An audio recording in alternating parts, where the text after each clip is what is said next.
Last Enemy by H. Beam Piper. Part 1. The last enemy was the toughest of all, and conquering him was in itself almost as dangerous as not conquering, for a strange pattern of beliefs can make assassination an honorable profession. Along the U-shaped table, the subdued clatter of dinnerware and the buzz of conversation was dying out. The soft music that drifted down from the overhead sound outlets seemed louder as the competing noises diminished. The feast was drawing to a close, and Dallona of Hadron fidgeted nervously with the stem of her wineglass as last-moment doubts assailed her. The old man at whose right she sat noticed, and reached out to lay his hand on hers. "My dear, you're worried," he said softly. "You, of all people, shouldn't be, you know." "The theory isn't complete," she replied, "and I could wish for more positive verification. I'd hate to think I'd got you into this." Garnon of Roxor laughed. "No, no," he assured her. "I decided upon this long before you announced the results of your experiments. Ask Girzon, he'll bear me out." "That's true," the young man who sat at Garnon's left said, leaning forward. "Father has meant to take this step for a long time.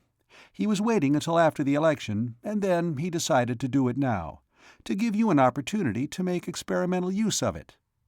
The man on Dallona's right added his voice. Like the others at the table, he was of medium stature, brown-skinned, and dark-eyed, with a wide mouth, prominent cheekbones, and a short, square jaw. Unlike the others, he was armed. With a knife and pistol on his belt, and on the breast of his black tunic, he wore a scarlet oval patch on which a pair of black wings with a tapering silver object between them had been superimposed. "Yes, Lady Dallona, the Lord Garnon and I discussed this, 2 years ago at the least. Really, I'm surprised that you seem to shrink from it now.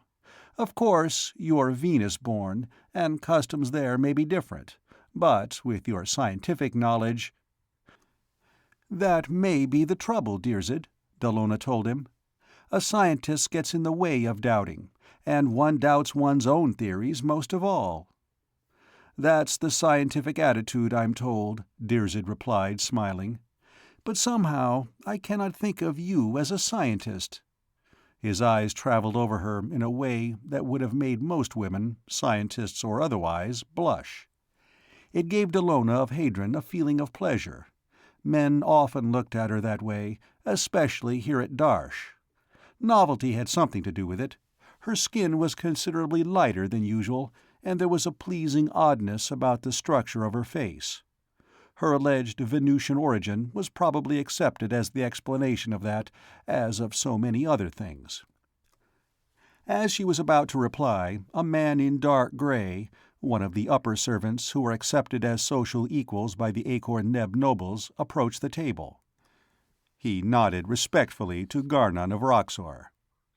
"I hate to seem to hurry things, sir, but the boy's ready. He's in a trance state now," he reported, pointing to the pair of visiplates at the end of the room. Both of the 10-foot square plates were activated. One was a solid, luminous white. On the other was the image of a boy of 12 or 14, seated at a big writing machine. Even allowing for the fact that the boy was in a hypnotic trance, there was an expression of idiocy on his loose-lipped, slack-jawed face, a pervading dullness.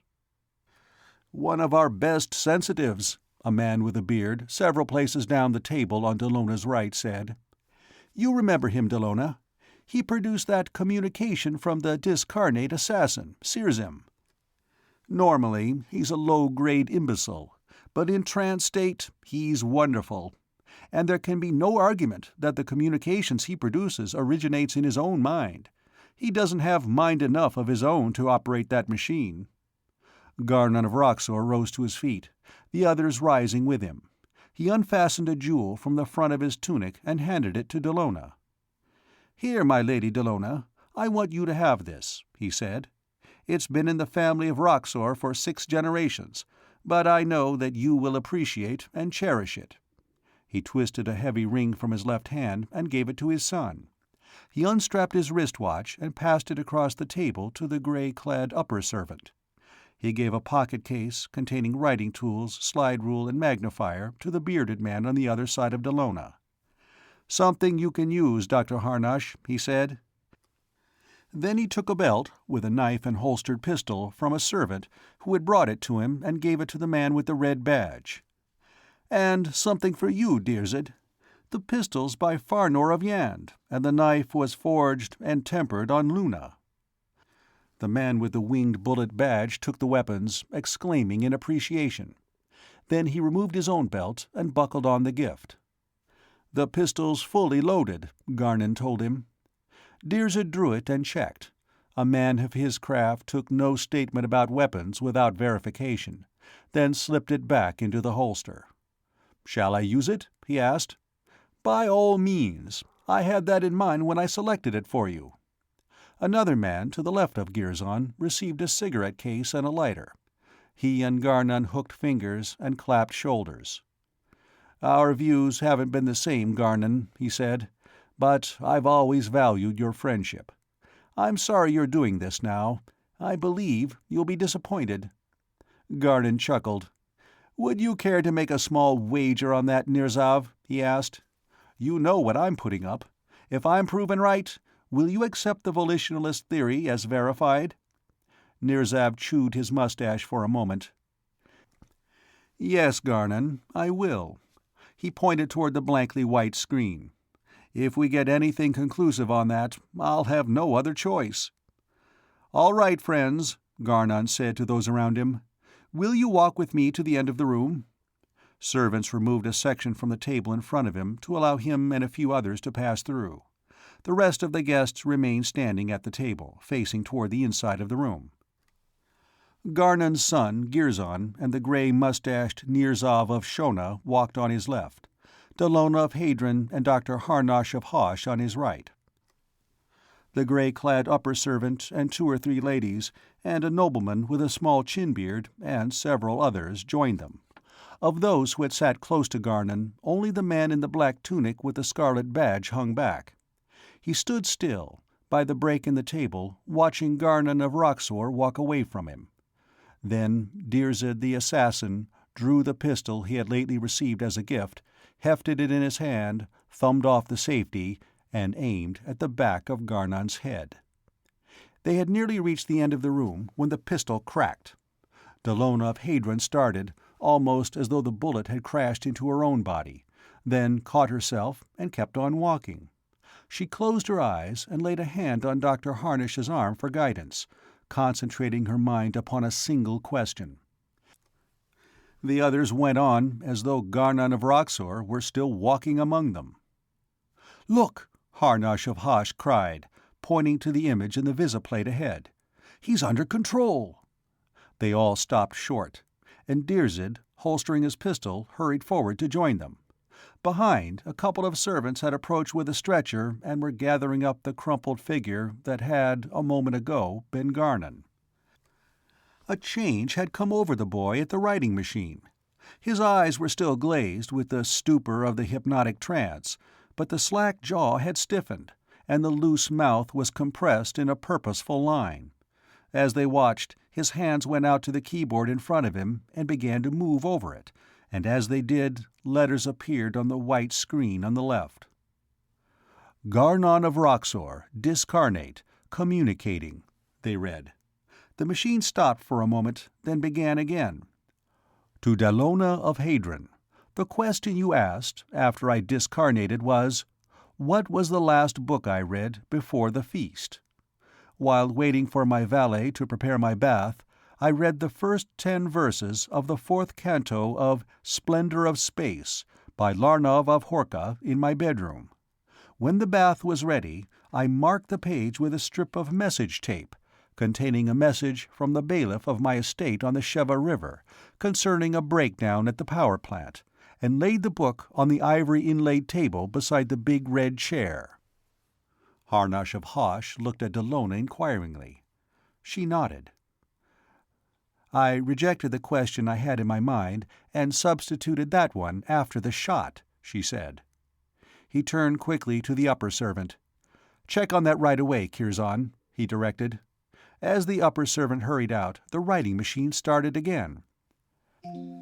And to my son Girzon, I will not use your son Garnon as a reincarnation vehicle. I will remain discarnate until he is grown and has a son of his own. If he has no male child, I will reincarnate in the first available male child of the family of Roxor, or of some family allied to us by marriage. In any case, I will communicate before reincarnating. To Nirzav of Shona. 10 days ago, when I dined at your home, I took a small knife and cut 3 notches, 2 close together and 1 a little apart from the others, on the underside of the table. As I remember, I sat 2 places down on the left. If you find them, you will know that I have won that wager that I spoke of a few minutes ago. "I'll have my butler check on that right away," Nirzav said. His eyes were wide with amazement, and he had begun to sweat. A man does not casually watch the beliefs of a lifetime invalidated in a few moments. To Dirzed the Assassin, the machine continued. You have served me faithfully in the last 10 years, never more so than with the last shot you fired in my service. After you fired, the thought was in your mind that you would like to take service with the Lady Dallona of Hadron, whom you believe will need the protection of a member of the Society of Assassins. I advise you to do so, and I advise her to accept your offer. Her work, since she has come to Darsh, has not made her popular in some quarters. No doubt Nirzav of Shona can bear me out on that. I won't betray things told me in confidence, or said at the councils of the statisticalists, but he's right, Nirzav said. You need a good assassin, and there are few better than Dirzed. I see that this sensitive is growing weary, the letters on the screen spelled out. His body is not strong enough for prolonged communication. I bid you all farewell, for the time. I will communicate again. Good evening, my friends, and I thank you for your presence at the feast. The boy on the other screen slumped back in his chair, his face relaxing into its customary expression of vacancy. "Will you accept my offer of service, Lady Dallona?" Dirzed asked. "It's as Garnon said, you've made enemies." Dallona smiled at him. "I've not been too deep in my work to know that. I'm glad to accept your offer, Dirzed." Nirzav of Shona had already turned away from the group and was hurrying from the room to call his home for confirmation on the notches made on the underside of his dining table. As he went out the door, he almost collided with the upper servant, who was rushing in with a book in his hand. "Here it is," the latter exclaimed, holding up the book. "Larnov's Splendor of Space, just where he said it would be. I had a couple of servants with me as witnesses. I can call them in now if you wish." He handed the book to Harnosh of Hosh. "See, a strip of message tape in it, at the 10th verse of the 4th canto." Nirzav of Shona re-entered the room. He was chewing his mustache and muttering to himself. As he rejoined the group in front of the now dark visiplates, he raised his voice, addressing them all generally. "My butler found the notches, just as the communication described," he said. "This settles it. Garnon, if you're where you can hear me, you've won. I can't believe in the statisticalist doctrines after this, or in the political program based upon them. I'll announce my change of attitude at the next meeting of the Executive Council and resign my seat. I was elected by statisticalist votes, and I cannot hold office as a volitionalist." "You'll need a couple of assassins, too," the nobleman with the chin-beard told him. "Your former colleagues and fellow party members are regrettably given to the forcible discarnation of those who differ with them." "I've never employed personal assassins before," Nirzav replied, "but I think you're right. As soon as I get home, I'll call Assassins' Hall and make the necessary arrangements." "Better do it now," Girzon of Roxor told him, lowering his voice. "There are over 100 guests here, and I can't vouch for all of them. The statisticalists would be sure to have a spy planted among them. My father was one of their most dangerous opponents, when he was on the council. They've always been afraid he'd come out of retirement and stand for re-election. They'd want to make sure he was really discarnate. And if that's the case, you can be sure your change of attitude is known to old Mirzak of Barshad by this time. He won't dare allow you to make a public renunciation of statisticalism." He turned to the other nobleman. "Prince Jirzyn, why don't you call the Volitionalist headquarters and have a couple of our assassins sent over here to escort Lord Nirzov home?" "I'll do that immediately," Jirzyn of Starpha said. "It's as Lord Girzon says. We can be pretty sure there was a spy among the guests, and now that you've come over to our way of thinking, we're responsible for your safety." He left the room to make the necessary visiphone call. Dallona, accompanied by Dirzed, returned to her place at the table, where she was joined by Harnosh of Hosh and some of the others. "There's no question about the results," Harnosh was exulting. "I'll grant that the boy might have picked up some of that stuff telepathically from the carnate minds present here, even from the mind of Garnon before he was discarnated. But he could not have picked up enough data in that way to make a connected and coherent communication. It takes a sensitive with a powerful mind of his own to practice telesthesia, and that boy's almost an idiot." He turned to Dallona. "You asked a question mentally after Garnon was discarnate, and got an answer that could have been contained only in Garnon's mind. I think it's conclusive proof that the discarnate Garnon was fully conscious and communicating." "Dirzed also asked a question, mentally, after the discarnation, and got an answer. Dr. Harnosh, we can state positively that the surviving individuality is fully conscious in the discarnate state, is telepathically sensitive, and is capable of telepathic communication with other minds," Dallona agreed. "And in view of our earlier work with memory recalls, we're justified in stating positively that the individual is capable of exercising choice in reincarnation vehicles." "My father has been considering voluntary discarnation for a long time," Girzon of Roxor said. "Ever since the discarnation of my mother. He deferred that step because he was unwilling to deprive the Volitionalist Party of his support. Now it would seem that he has done more to combat statisticalism by discarnating than he ever did in his carnate existence." "I don't know, Girzon," Jirzyn of Starpha said, as he joined the group. "The statisticalists will denounce the whole thing as a prearranged fraud. And if they can discarnate the Lady Dallona before she can record her testimony under truth hypnosis or on a lie detector, we're no better off than we were before. Dirzed, you have a great responsibility in guarding the Lady Dallona. Some extraordinary security precautions will be needed." In his office in the first-level city of Jurgabar, Tortha Karf, chief of Paratime Police, leaned forward in his chair to hold his lighter for his special assistant, Verkan Vall, then lit his own cigarette. He was a man of middle age. His 300th birthday was only a decade or so off, and he had begun to acquire a double chin and a bulge at his waistline. His hair, once black, had turned a uniform iron gray, and was beginning to thin in front.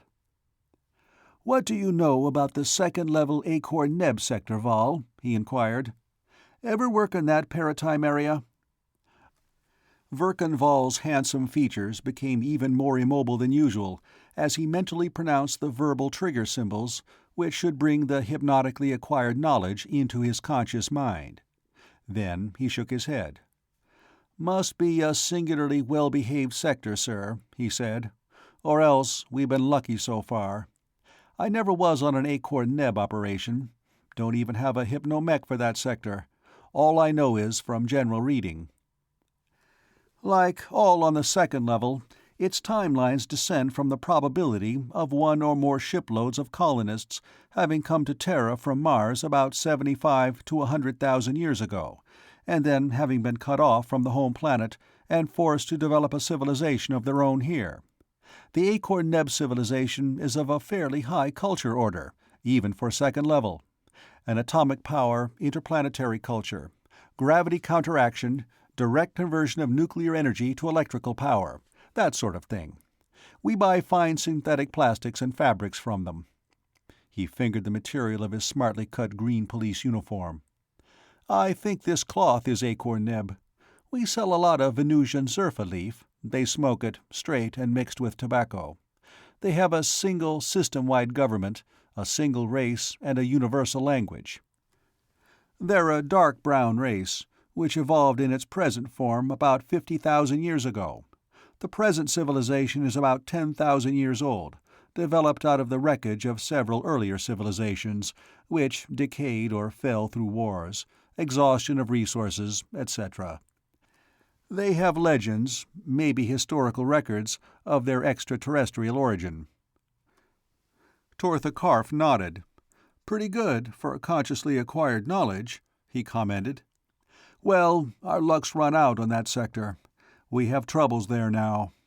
I want you to go iron them out. I know, you've been going pretty hard lately. That Nighthound business on the 4th level Europo-American sector wasn't any picnic. But the fact is that a lot of my ordinary and deputy assistants have a little too much regard for the alleged sanctity of human life, and this is something that may need some pretty drastic action." "Some of our people getting out of line?" Virkenval asked.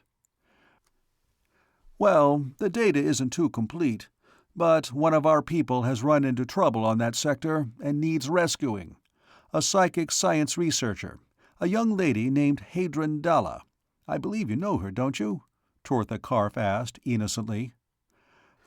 "Slightly," Virkenval deadpanned. "I enjoyed a brief but rather hectic companionate marriage with her about 20 years ago.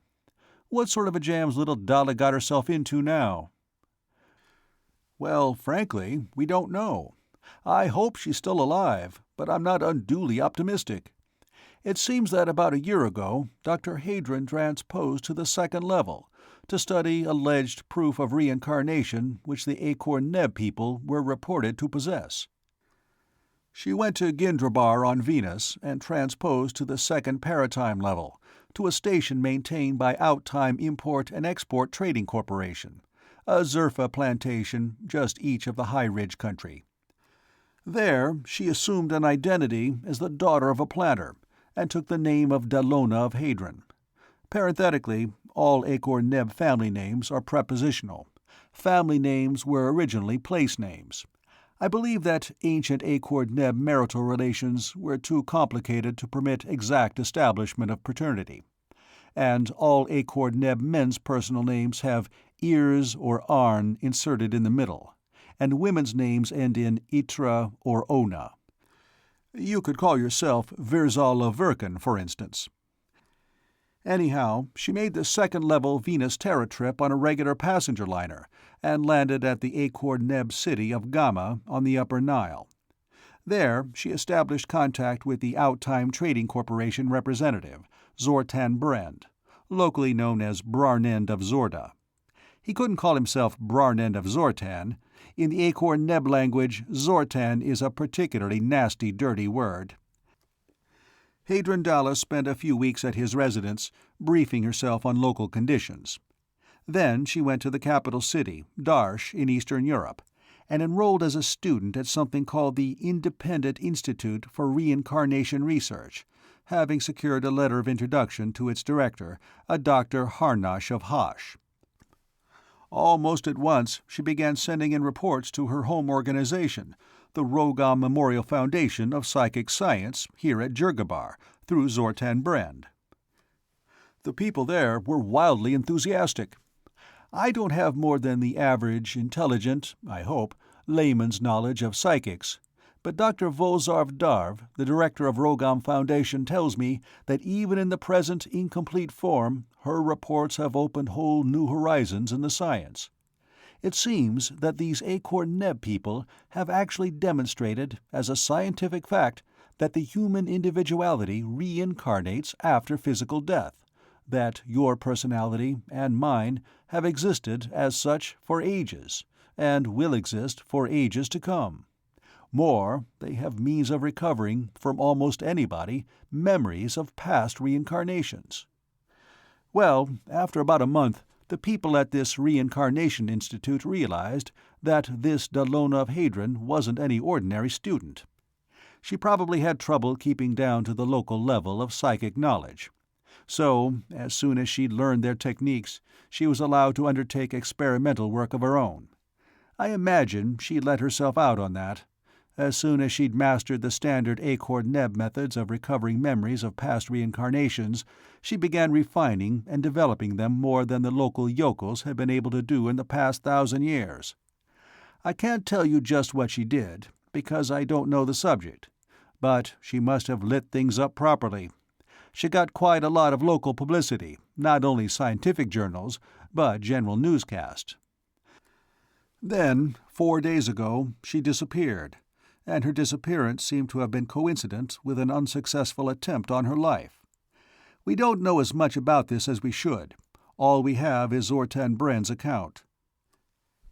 It seems that on the evening of her disappearance, she had been attending a voluntary discarnation feast, suicide party, of a prominent nobleman named Garnon of Roxor. Evidently, when the Acor-Neb people get tired of their current reincarnation, they invite in their friends, throw a big party, and then do themselves in an atmosphere of general conviviality. Frequently, they take poison or inhale lethal gas. This fellow had his personal triggerman shoot him through the head. Dalla was one of the guests of honor, along with this Harnash of Hosh. They made rather elaborate preparations, and after the shooting they got a detailed and apparent authentic spirit communication from the late Garnon. The voluntary discarnation was just a routine social event, it seems, but the communication caused quite an uproar, and rated top place on the system-wide newscasts, and started a storm of controversy. After the shooting and the communication, Dalla took the officiating gun artist, one Dirzed, into her own service. This Dirzed was spoken of as a generally respected member of something called the Society of Assassins, and that'll give you an idea of what things are like on that sector, and why I don't want to send anybody who might develop trigger finger cramp at the wrong moment. She and Dirzed left the home of the gentleman who had just had himself discarnated, presumably for Dalla's apartment about 100 miles away. That's the last that's been heard of either of them. This attempt on Dalla's life occurred while the pre-mortem revels were still going on. She lived in a 6-room apartment with 3 servants, on one of the upper floors of a 3,000-foot tower. Acor-Neb cities are built vertically, with considerable interval between units. And while she was at this feast, a package was delivered at the apartment, ostensibly from the Reincarnation Institute and made up to look as though it contained record tapes. One of the servants accepted it from the service employee of the apartments. The next morning, a little before noon, Dr. Harnash of Hosh called her on the visiphone and got no answer. He then called the apartment manager, who entered the apartment. He found all 3 of the servants dead, from a lethal gas bomb which had exploded when one of them had opened this package. However, Hadron Dalla had never returned to the apartment the night before. Verkanvall was sitting motionless, his face expressionless, as he ran Torthakarf's narrative through the intricate semantic and psychological processes of the first-level mentality. The fact that Hadron Dalla had been a former wife of his had been relegated to one corner of his consciousness and contained there. It was not a fact that would, at the moment, contribute to the problem or to his treatment of it. The package was delivered while she was at this suicide party, he considered. It must, therefore, have been sent by somebody who either did not know she would be out of the apartment or did not expect it to function until after her return. On the other hand, if her disappearance was due to hostile action, it was the work of somebody who knew she was at the feast and did not want her to reach her apartment again. This would seem to exclude the sender of the package bomb. Torthakarf nodded. He had reached that conclusion himself. Thus, Verkanvall continued, if her disappearance was the work of an enemy, she must have 2 enemies, each working in ignorance of the other's plans. What do you think she did to provoke such enmity? Well, of course, it just might be that Dalla's normally complicated love life had got a little more complicated than usual and short-circuited on her, Verkenval said, out of the fullness of personal knowledge. But I doubt that at the moment.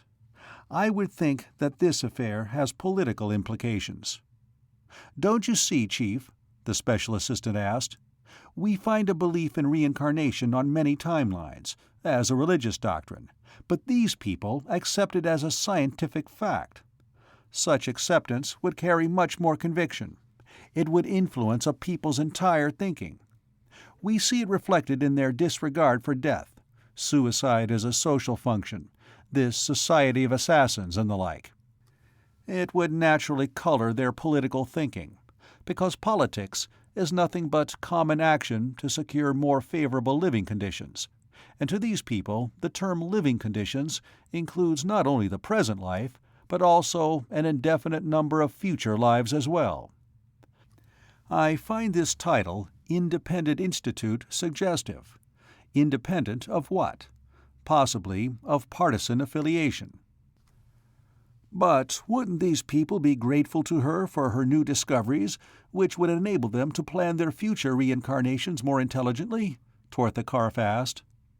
"Oh, Chief," Verkenval reproached, "you know better than that. How many times have our people got in trouble on other timelines because they divulged some useful scientific fact that conflicted with the locally revered nonsense? You show me 10 men who cherish some religious doctrine or political ideology, and I'll show you 9 men whose minds are utterly impervious to any factual evidence which contradicts their beliefs, and who regard the producer of such evidence as a criminal who ought to be suppressed.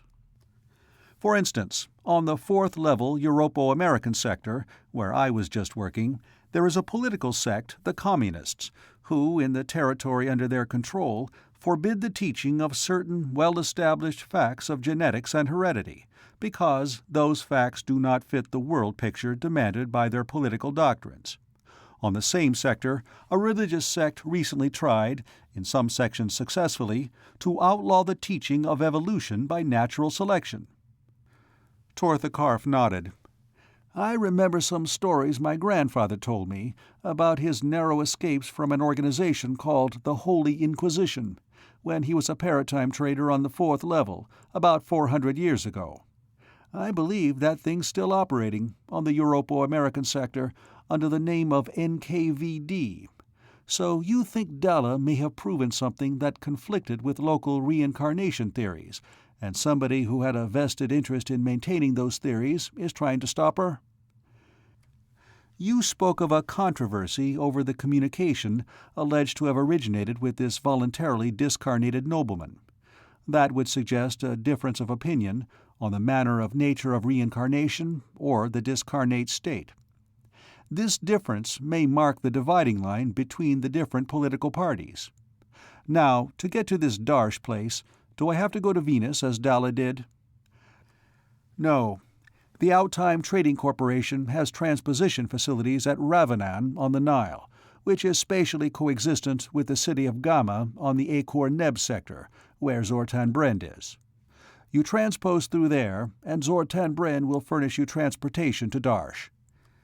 It'll take you about 2 days here, getting your hypnomech indoctrinations and having your skin pigmented and your hair turned black. I'll notify Zortan Brend at once that you're coming through. Is there anything special you want?"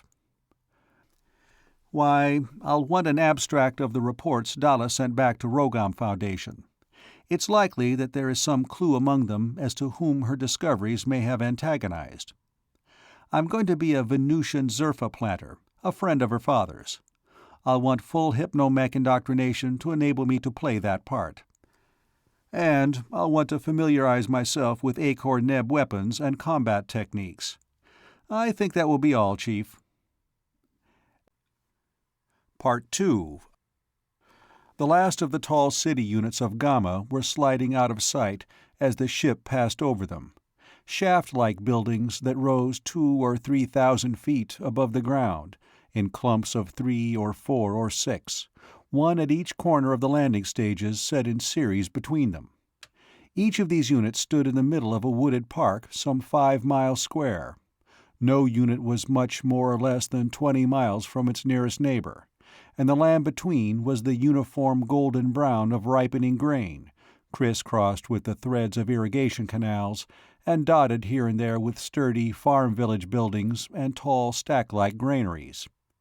There were a few other ships in the air at the 50,000-foot level, and below, swarms of small airboats darted back and forth on different levels, depending on speed and direction. Far ahead to the northeast was the shimmer of the Red Sea and the hazy bulk of Asia Minor beyond. Verkan Vall, the Lord Virzal of Verkan temporarily, stood at the glass front of the observation deck looking down. He was a different Verkan Vall from the man who had talked with Tortha Karf in the latter's office 2 days before. The first-level cosmeticists had worked miracles upon him with their art. His skin was a soft chocolate brown now, his hair was jet black, and so were his eyes. And in his subconscious mind, instantly available to consciousness, was a vast body of knowledge about conditions on the Akor-Neb sector, as well as a complete command of the local language, all hypnotically acquired. He knew that he was looking down upon one of the minor provincial cities of a very respectably advanced civilization, a civilization which built its cities vertically, since it had learned to counteract gravitation, a civilization which still depended upon natural cereals for food, but one which had learned to make the most efficient use of its soil.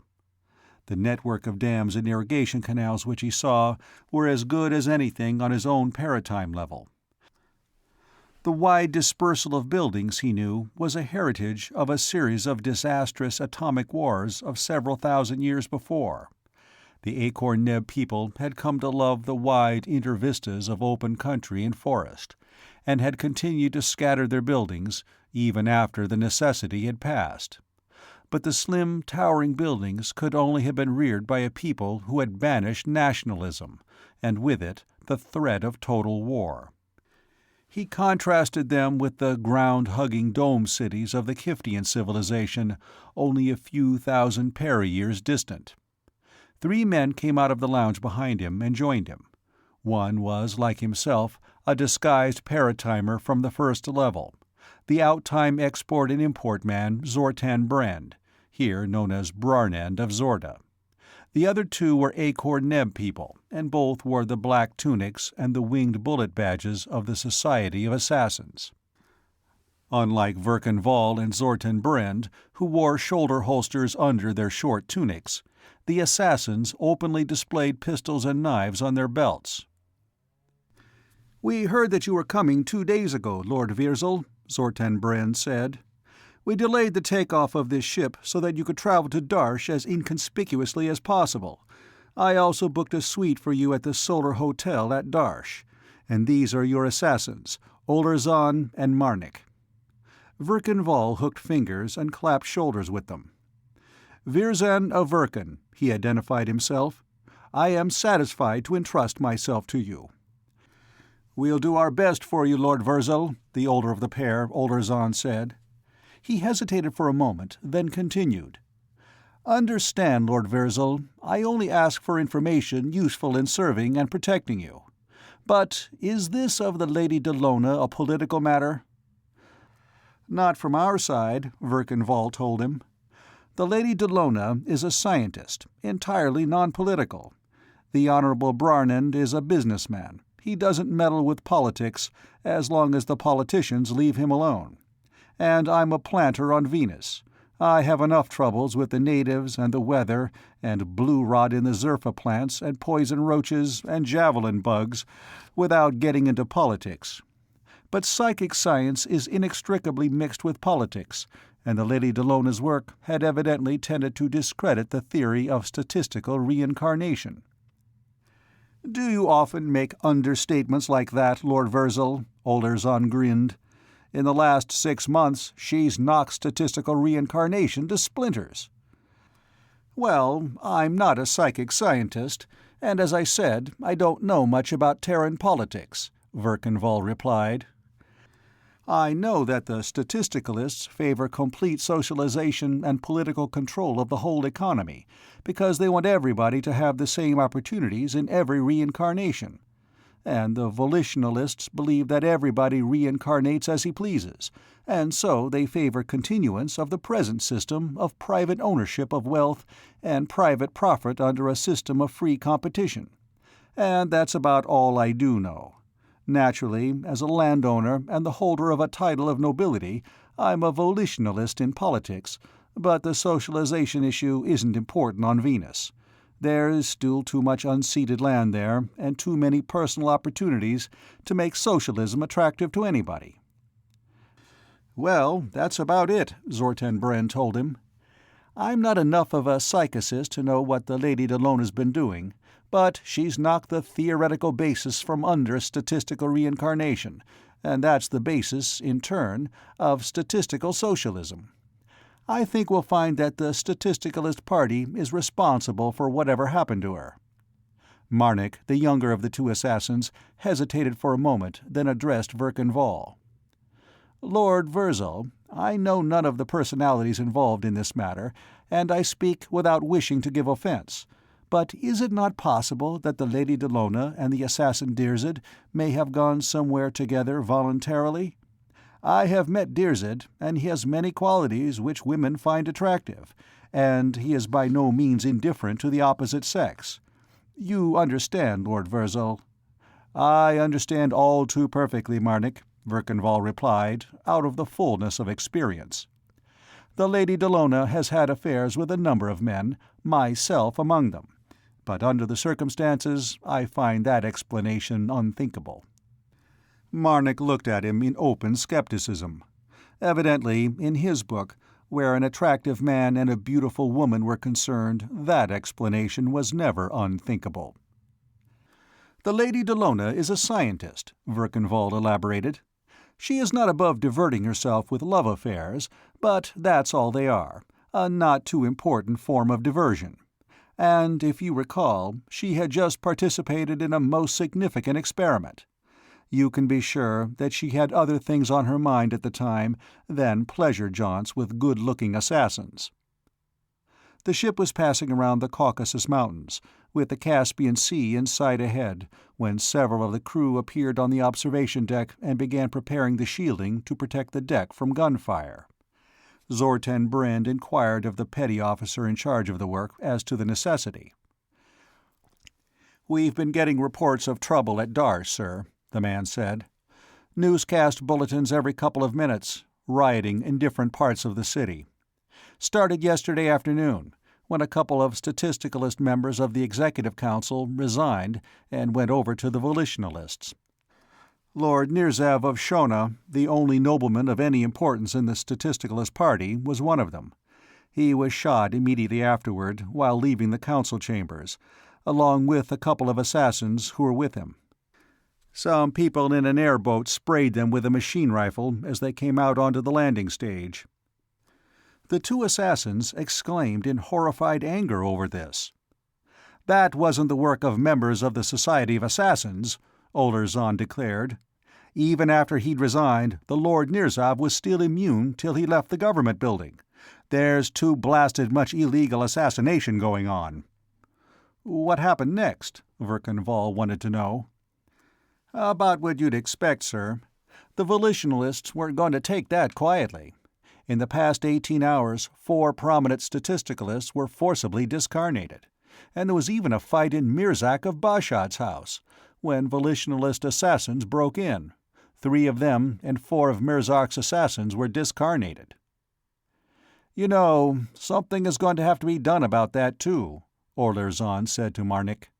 "It's getting to a point where these political faction fights are being carried on entirely between members of the Society. In Gamma alone last year, 30 or 40 of our members were discarnated that way." "Plug in a newscast visiplate, Carnil," Zortan Bren told the petty officer. "Let's see what's going on in Darsh now." In Darsh, it seemed, an uneasy peace was being established. Verkan Vall watched heavily armed airboats and light combat ships patrolling among the high towers of the city. He saw a couple of minor riots being broken up by the blue-uniformed constabulary, with considerable shooting and a ruthless disregard for who might get shot. It wasn't exactly the sort of policing that would have been tolerated in the first-level civil order section, but it seemed to suit Akor-Neb conditions. And he listened to a series of angry recriminations and contradictory statements by different politicians, all of whom blamed the disorders on their opponents. The volitionalists spoke of the statisticalists as insane criminals and underminers of social stability, and the statisticalists called the volitionalists reactionary criminals and enemies of social progress. Politicians, he had observed, differed little in their vocabularies from one timeline to another. This kept up all the while the ship was passing over the Caspian Sea. As they were turning up the Volga Valley, one of the ship's officers came down from the control deck above. "We're coming into Darsh now," he said, and as Verkanvall turned from the visiplate to the forward windows, he could see the white and pastel-tinted towers of the city rising above the hardwood forests that covered the whole Volga basin on this sector. "Your luggage has been put into the airboat, Lord Virzal and honorable assassins, and it's ready for launching whenever you are." The officer glanced at his watch. "We dock at Commercial Center in 20 minutes. We'll be passing the Solar Hotel in 10. They all rose, and Verkanvall hooked fingers and clapped shoulders with Zortan Brend. "Good luck, Lady Virzal," the latter said. "I hope you find the Lady Dallona safe and carnate. If you need help, I'll be at the Mercantile House for the next day or so. If you get back to Gamma before I do, you know who to ask for there." A number of assassins loitered in the hallways and offices of the Independent Institute of Reincarnation Research when Verkanvall, accompanied by Marnik, called there that afternoon. Some of them carried submachine guns or sleep gas projectors, and they were stopping people and questioning them. Marnik needed only to give them a quick gesture and the words, "Assassin's Truce," and he and his client were allowed to pass. They entered a lifter tube and floated up to the office of Dr. Harnosh of Hosh, with whom Verkanvall had made an appointment. "I'm sorry, Lord Virzal," the director of the Institute told him, "but I have no idea what has befallen the Lady Dallona, or even if she is still carnate. I am quite worried. I admired her extremely, both as an individual and as a scientist. I do hope she hasn't been discarnated. That would be a serious blow to science. It is fortunate that she accomplished as much as she did while she was with us." "You think she is no longer carnate, then?" "I'm afraid so. The political effects of her discoveries—" Harnosh of Hosh shrugged sadly. "She was devoted to a rare degree to her work. I am sure that nothing but her discarnation could have taken her away from us at this time, with so many important experiments still uncompleted." Marnik nodded to Verkanvall, as much as to say, "You are right." "Well, I intend acting upon the assumption that she is still carnate and in need of help, until I am positive to the contrary," Verkanvall said. "And in the latter case, I intend finding out who discarnated her and send him to apologize for it in person. People don't forcibly discarnate my friends with impunity." "Sound attitude," Dr. Harnosh commented. "There's certainly no positive evidence that she isn't still carnate. I'll gladly give you all the assistance I can, if you'll only tell me what you want." "Well, in the first place," Verkanvall began, "just what sort of work was she doing?" He already knew the answer to that from the report she had sent back to the First Level, but he wanted to hear Dr. Harnosh's version. "And what exactly are the political effects you mentioned? Understand, Dr. Harnosh, I am really quite ignorant of any scientific subject unrelated to Zerfa culture, and equally so of Terran politics. Politics on Venus is mainly a question of who gets how much graft out of what." Dr. Harnosh smiled. Evidently, he had heard about Venusian politics. "Ah, yes, of course. But you are familiar with the main differences between statistical and volitional reincarnation theories?" In a general way, the volitionalists hold that the discarnate individuality is fully conscious, and is capable of something analogous to sense perception, and is also capable of exercising choice in the matter of reincarnation vehicles, and can reincarnate or remain in the discarnate state as it chooses. They also believe that discarnate individualities can communicate with one another, and with at least some carnate individualities by telepathy, he said. The statisticalists deny all this. Their opinion is that the discarnate individuality is in a more or less somnambulistic state, that it is drawn by a process akin to tropism to the nearest available reincarnation vehicle, and that it must reincarnate in and only in that vehicle.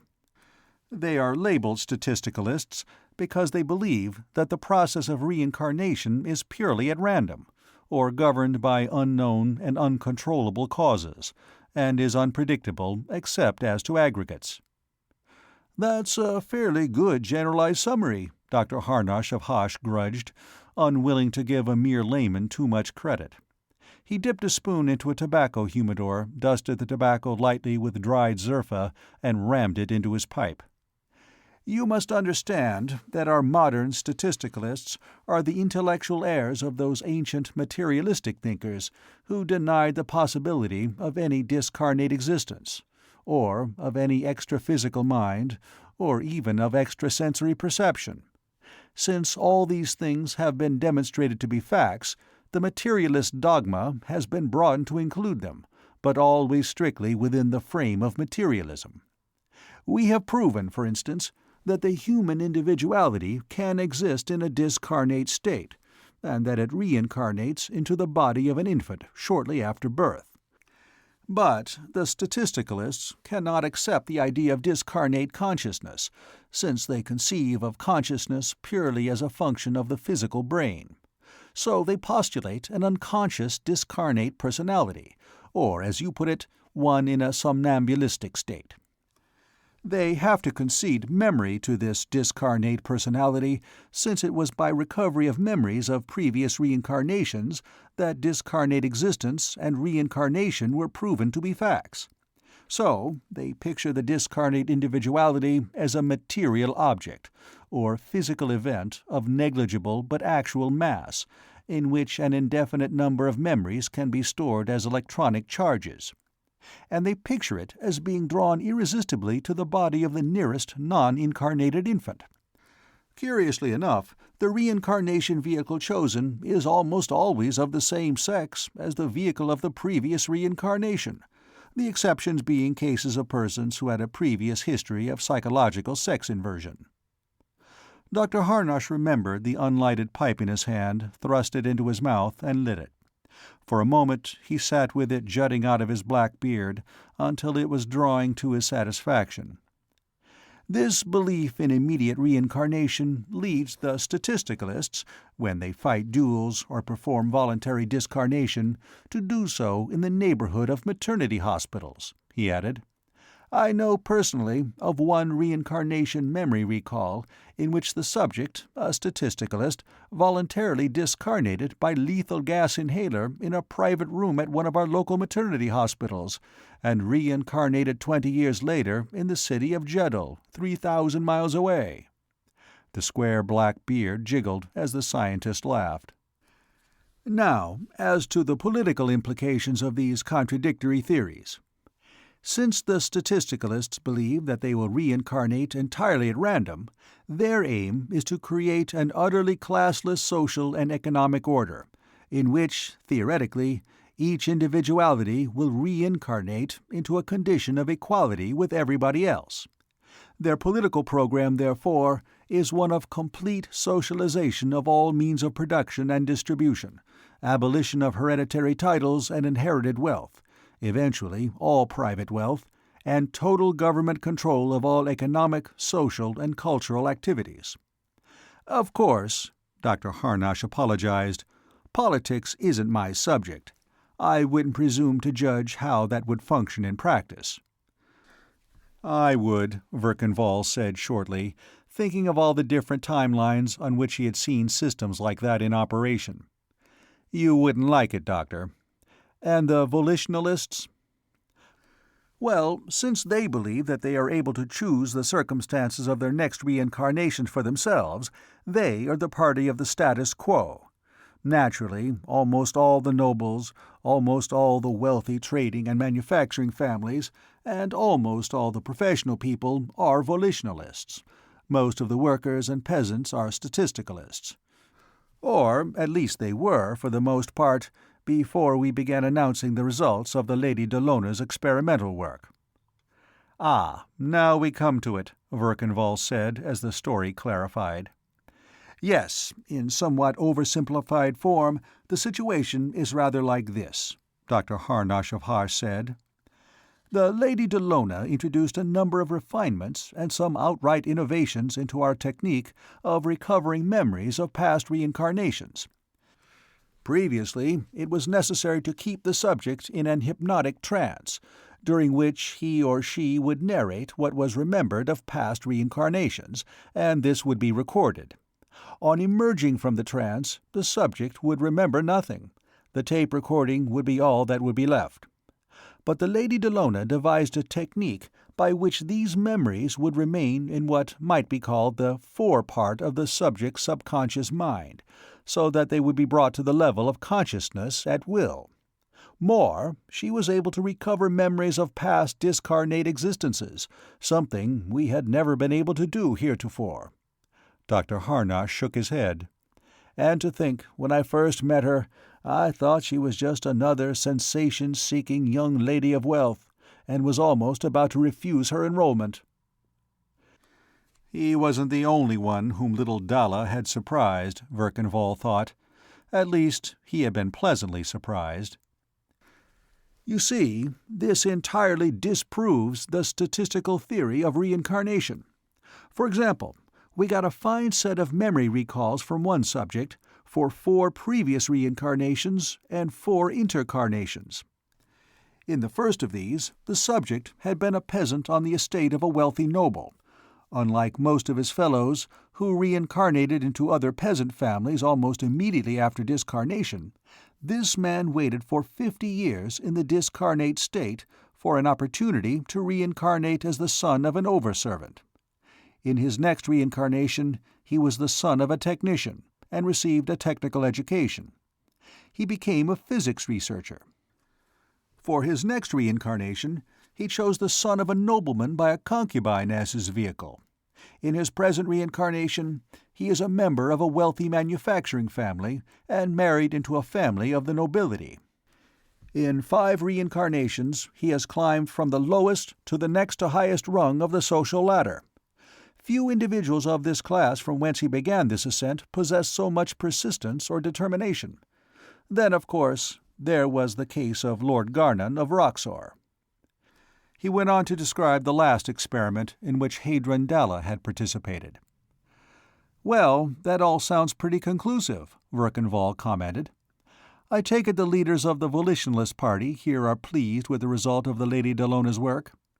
Pleased?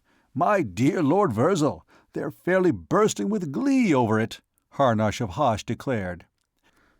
As I pointed out, the statisticalist program of socialization is based entirely on the proposition that no one can choose the circumstances of his next reincarnation, and that's been demonstrated to be utter nonsense.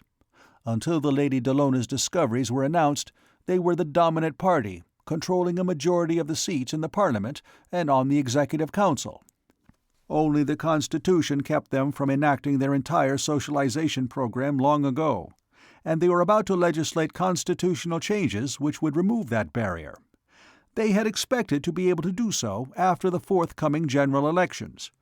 But now social inequality has become desirable. It gives people something to look forward to in the next reincarnation. Instead of wanting to abolish wealth and privilege and nobility, the proletariat want to reincarnate into them. Harnosh of Hosh laughed happily. So, you can see how furious the Statisticalist Party organization is. There's a catch to this somewhere, Marnik the assassin, speaking for the first time, declared. They can't all reincarnate as princes.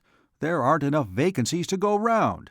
and no noble is going to reincarnate as a tractor driver to make room for a tractor driver who wants to reincarnate as a noble." "That's correct," Dr. Harnosh replied. "There is a catch to it. A catch most people would never admit, even to themselves. Very few individuals possess the willpower, the intelligence, or the capacity for mental effort displayed by the subject of the case I just quoted. The average man's interests are almost entirely on the physical side. He actually finds mental effort painful, and makes as little of it as possible. And that is the only sort of effort a discarnate individuality can exert. So, unable to endure the 50 or so years needed to make a really good reincarnation, he reincarnates in a year or so, out of pure boredom, into the first vehicle he can find, usually one nobody else wants." Dr. Harnosh dug out the heel of his pipe and blew through the stem. "But nobody will admit his own mental inferiority, even to himself. Now, every machine operator and field hand on the planet thinks he can reincarnate as a prince or a millionaire. Politics isn't my subject, but I'm willing to bet that since statistical reincarnation is an exploded psychic theory, statisticalist socialism has been caught in the blast area and destroyed along with it." Olirzon was in the drawing-room of the hotel suite when they returned, sitting on the middle of his spinal column in a reclining chair, smoking a pipe, dressing the edge of his knife with a pocket hone, and gazing lecherously at a young woman in the visiplate.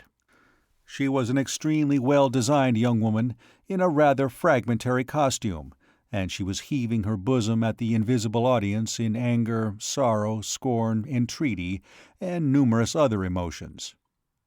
"This revolting crime," she was declaiming in a husky contralto as Verkan Vall and Marnik entered. "Foul even for the criminal beasts who conceived and perpetrated it." She pointed an accusing finger. "This murder of the beautiful Lady Dallona of Hadron." Verkan Vall stopped short, considering the possibility of something having been discovered lately of which he was ignorant.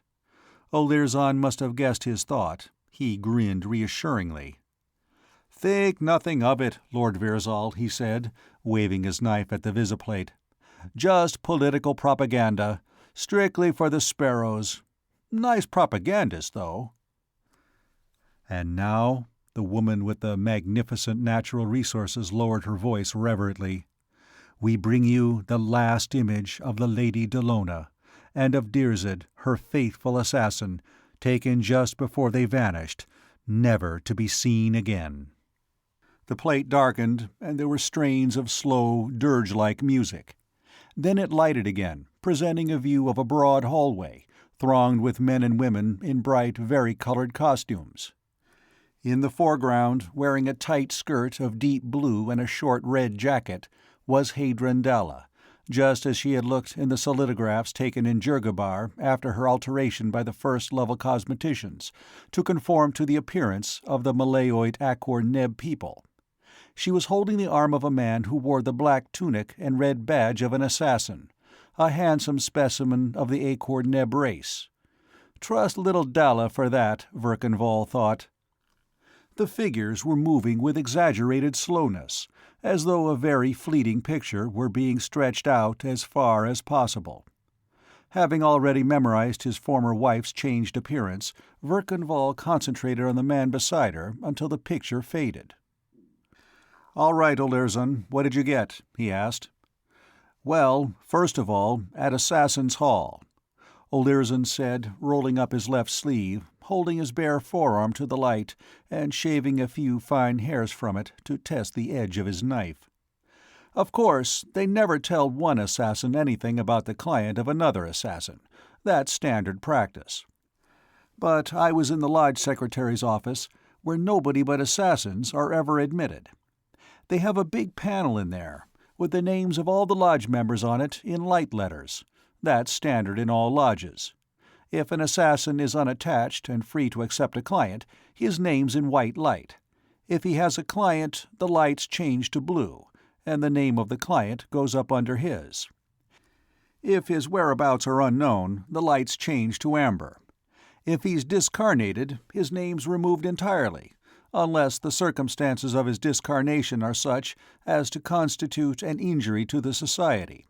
In that case, the name's in red light until he's been properly avenged, or, as we say, till his blood's been mopped up.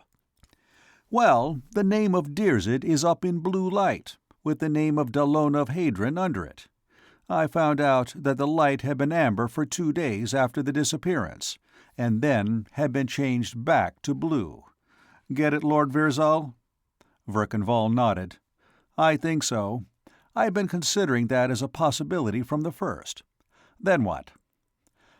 "Then I was about and around for a couple of hours, buying drinks for people, unattached assassins, constabulary detectives, political workers, newscast people. You owe me 15 system monetary units for that, Lord Virzal. What I got, when it's all sorted out, I taped it in detail as soon as I got back, reduces to this. The volitionalists are moving mountains to find out who was the spy at Garnon of Roxor's discarnation feast, but are doing nothing but nothing at all to find the Lady Dallona or Dirzed. The statisticalists are making all sorts of secret efforts to find out what happened to her. The constabulary blame the statistos for the package bomb. They're interested in that because of the discarnation of the 3 servants by an illegal weapon of indiscriminate effect. They claim that the disappearance of Dirzed and the Lady Dallona was a publicity hoax. The volitionalists are preparing a line of publicity to deny this." Verkanvall nodded. "That ties in with what you learned at Assassin's Hall," he said. "They're hiding out somewhere. Is there any chance of reaching Dirzed through the Society of Assassins?" Olirzon shook his head. "If you're right, and that's the way it looks to me, too, he's probably just called in and notified the Society that he's still carnate, and so is the Lady Dallona, and called off any search the Society might be making for him. And I've got to find the Lady Dallona as soon as I can. Well, if I can't reach her, maybe I can get her to send word to me," Verkanvall said. "That's going to take some doing, too." "What did you find out, Lord Virzal?" Olirzon asked. He had a piece of soft leather now, and was polishing his blade lovingly. "The reincarnation research people don't know anything," Verkanvall replied. "Dr. Harnosh of Hosh thinks she's discarnate. I did find out that the experimental work she's done so far has absolutely disproved the theory of statistical reincarnation. The volitionalist theory is solidly established." "Yes, what do you think, Olirzon?" Marnik added. "They have a case on record of a man who worked up from field hand to millionaire in 5 reincarnations. Deliberately, that is." He went on to repeat what Harnosh of Hosh had said. He must have possessed an almost eidetic memory, for he gave the bearded psychicist's words verbatim, and threw in the gestures and voice inflections. Olirzon grinned. "You know, there's a chance for the easy money boys," he considered. "You, too, can reincarnate as a millionaire. Let Dr. Nirzutz of Futzbutz help you. Only 49.98 system monetary units for the secret, infallible, autosuggestive formula. And it would sell." He put away the hone and the bit of leather and slipped his knife back into its sheath. "If I weren't a respectable assassin, I'd give it a try myself." Verkanvall looked at his watch. "We'd better get something to eat," he said. "We'll go down to the main dining room, the Martian room, I think they call it. I've got to think of some way to let the Lady Dallona know I'm looking for her." Part 3. The Martian room, 15 stories down, was a big place, occupying almost half of the floor space of one corner tower. It had been fitted to resemble one of the ruined buildings of the ancient and vanished race of Mars, who were the ancestors of Terran humanity. One whole side of the room was a gigantic cinesolidograph screen, on which the gully desolation of Martian landscape was projected. In the course of about 2 hours, the scene changed from sunrise through daylight and night to sunrise again. It was high noon when they entered and found a table. By the time they had finished their dinner, the night was ending, and the first glow of dawn was tinting the distant hills. They sat for a while, watching the light grow stronger, then got up and left the table. There were 5 men at a table near them. They had come in before the stars had grown dim, and the waiters were just bringing their first dishes. 2 were assassins, and the other 3 were of a breed Verkan Vall had learned to recognize on any timeline: the arrogant, cocksure, ambitious, leftist politician who knows what is best for everybody better than anybody else does, and who is convinced that he is inescapably right and that whoever differs with him is not only an ignoramus, but a venal scoundrel as well. One was a beefy man in a gold-laced, cream-colored dress tunic. He had thick lips and a too-ready laugh. Another was a rather monkish-looking young man who spoke earnestly and rolled his eyes upward, as though at some celestial vision. The third had the faint powdering of grey in his black hair, which was, among the Akor-Neb people, almost the only indication of advanced age. "Of course it is. The whole thing is a fraud," the monkish young man was saying angrily. "But we can't prove it." "Oh, Zirzab here can prove anything, if you give him time," the beefy one laughed. "The trouble is, there isn't too much time. We know that communication was a fake, prearranged by the volitionalists, with Dr. Harnosh and this Dallona of Hadron as their tools. They fed the whole thing to that idiot boy hypnotically, in advance, and then, on a signal, he began typing out his spurious communication. And then, of course, Dallona and this assassin of hers run off somewhere together, so that we'd be blamed with discarnating or abducting them, and so that they wouldn't be able to testify about the communication on a lie detector." A sudden, happy smile touched Verkan Vall's eyes. He caught each of his assassins by an arm. "Marnik, cover my back," he ordered. "Olirzon, cover everybody at the table. Come on." Then he stepped forward, halting between the chairs of the young man and the man with the grey hair, and facing the beefy man in the light tunic. "You!" he barked. "I mean you!" The beefy man stopped laughing and stared at him, then sprang to his feet. His hand, streaking toward his left armpit, stopped and dropped to his side as Olirzon aimed a pistol at him. The others sat motionless. "You," Verkan Vall continued, "are a complete, deliberate, malicious, and unmitigated liar. The Lady Dallona of Hadron is a scientist of integrity, incapable of falsifying her experimental work. What's more, her father is one of my best friends. In his name, and in hers, I demand a full retraction of the slanderous statements you have just made." "Do you know who I am?" the beefy one shouted. "I know what you are," Verkan Vall shouted back. Like most ancient languages, the Akor-Neb speech included an elaborate, delicately shaded, and utterly vile vocabulary of abuse. Verkan Vall culled from it judiciously and at length. "And if I don't make myself understood verbally, we'll go down to the object level," he added, snatching a bowl of soup from in front of the monkish-looking young man and throwing it across the table. The soup was a dark brown, almost black. It contained bits of meat and mushrooms and slices of hard-boiled egg, and yellow Martian rock lichen. It produced, on the light tunic, a most spectacular effect. For a moment, Verkan Vall was afraid the fellow would have an apoplectic stroke, or an epileptic fit. Mastering himself, however, he bowed jerkily. "Marnark of Bashad," he identified himself. "When and where can my friends consult yours?" "Lord Virzal of Verkan," the paratimer bowed back. "Your friends can negotiate with mine here and now. I am represented by these gentlemen assassins." "I won't submit my friends to the indignity of negotiating with them," Marnark retorted. "I insist that you be represented by persons of your own quality and mine." "Oh, you do?" Olirzon broke in. "Well, is your objection personal to me, or to assassins as a class? In the first case, I'll remember to make a private project of you, as soon as I'm through with my present employment. If it's the latter, I'll report your attitude to the Society. I'll see what Klarnud, our President-General, thinks of your views." A crowd had begun to accumulate around the table. Some of them were persons in evening dress, some were assassins on the hotel payroll, and some were unattached assassins. "Well, you won't have far to look for him," one of the latter said, pushing through the crowd to the table. He was a man of middle age, inclined to stoutness.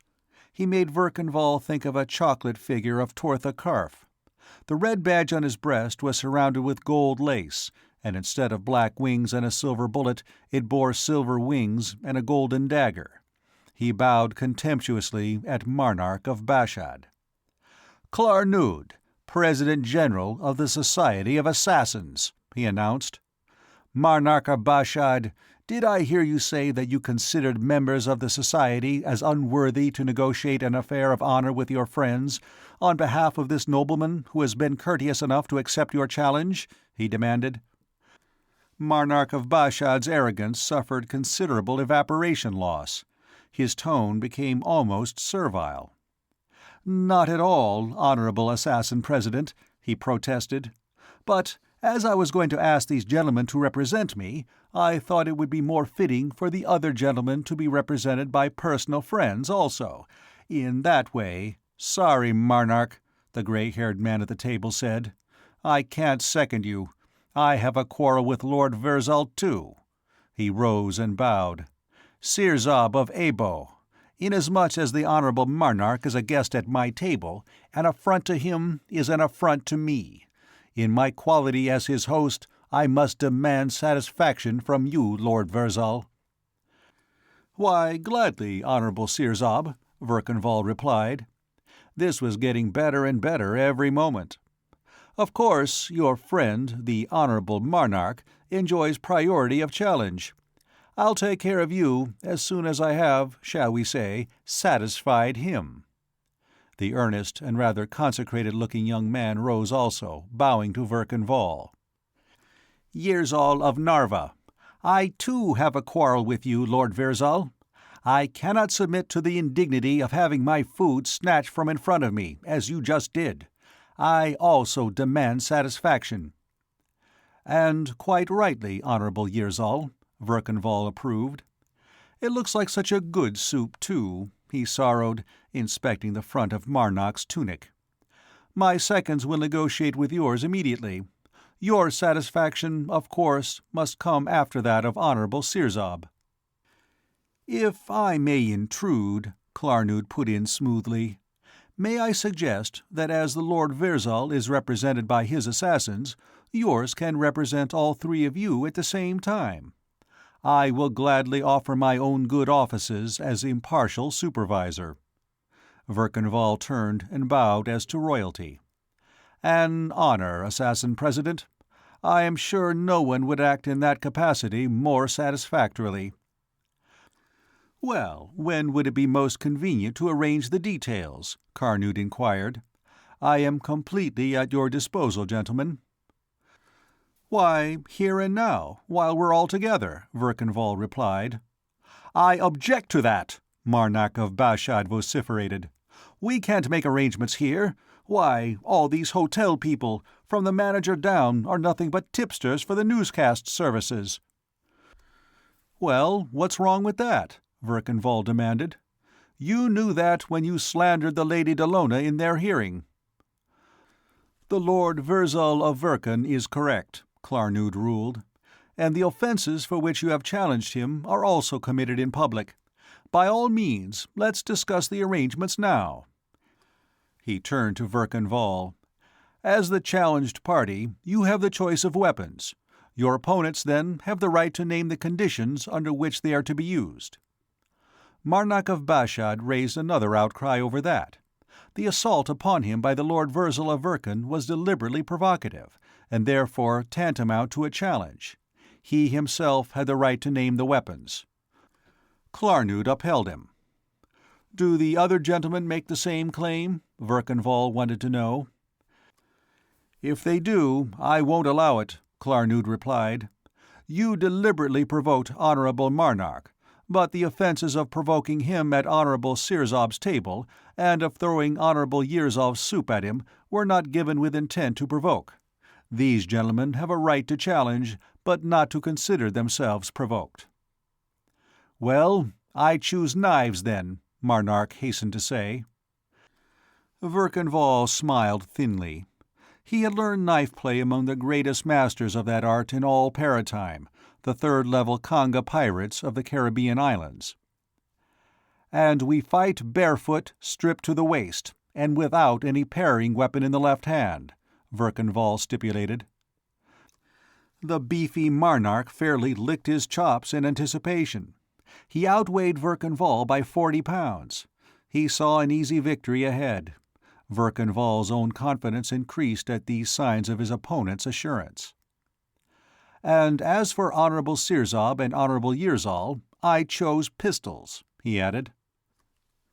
Sirzob and Yirzal held a hasty, whispered conference. "Speaking both for Honorable Yirzal and for myself," Sirzob announced, "we stipulate that the distance shall be 20 meters, that the pistol shall be fully loaded, and that fire shall be at will after the command." 20 rounds, fire at will at 20 meters, Olirzon hooted. "You must think our principal's as bad a shot as you are." The four assassins stepped aside and held a long discussion about something, with considerable argument and gesticulation. Klarnood, observing Verkanvall's impatience, leaned close to him and whispered, "This is highly irregular. We must pretend ignorance and be patient. They're laying bets on the outcome. You must do your best, Lord Verzal. You don't want your supporters to lose money." He said it quite seriously, as though the outcome were otherwise a matter of indifference to Verkanvall. Marnark wanted to discuss time and place, and proposed that all 3 duels be fought at dawn, on the 4th landing stage of Darsh Central Hospital. That was closest to the maternity wards, and statistics showed that most births occurred just before that hour. "Certainly not," Verkanvall vetoed. "We'll fight here and now. I don't propose going a couple of 100 miles to meet you at any such unholy hour. We'll fight in the nearest hallway that provides 20-meter shooting distance." Marnark, Sirzob, and Yirzal all clamored in protest. Verkanvall shouted them down, drawing on his hypnotically acquired knowledge of Akor-Neb dueling customs. "The code explicitly states that satisfaction shall be rendered as promptly as possible, and I insist on a literal interpretation. I'm not going to inconvenience myself and Assassin President Klarnood and these 4 gentlemen assassins just to humor statisticalist superstitions." The manager of the hotel, drawn to the Martian room by the uproar, offered a hallway connecting the kitchens with the refrigerator rooms. It was 50 meters long by 5 in width, was well lighted and soundproof, and had a bay in which the seconds and others could stand during the firing. They repaired thither in a body, Klarnood gathering up several hotel servants on the way through the kitchen. Verkanvall stripped to the waist, pulled off his ankle boots, and examined Olirzon's knife. Its tapering 8-inch blade was double-edged at the point, and its handle was covered with black velvet to afford a good grip, and wound with gold wire. He nodded approvingly, gripped it with his index finger crooked around the crossguard, and advanced to meet Marnark of Bashad. As he had expected, the burly politician was depending upon his greater brawn to overpower his antagonist. He advanced with a sidling, spread-legged gait, his knife hand against his right hip, and his left hand extended in front. Verkanvall nodded with pleased satisfaction. A wrist-grabber.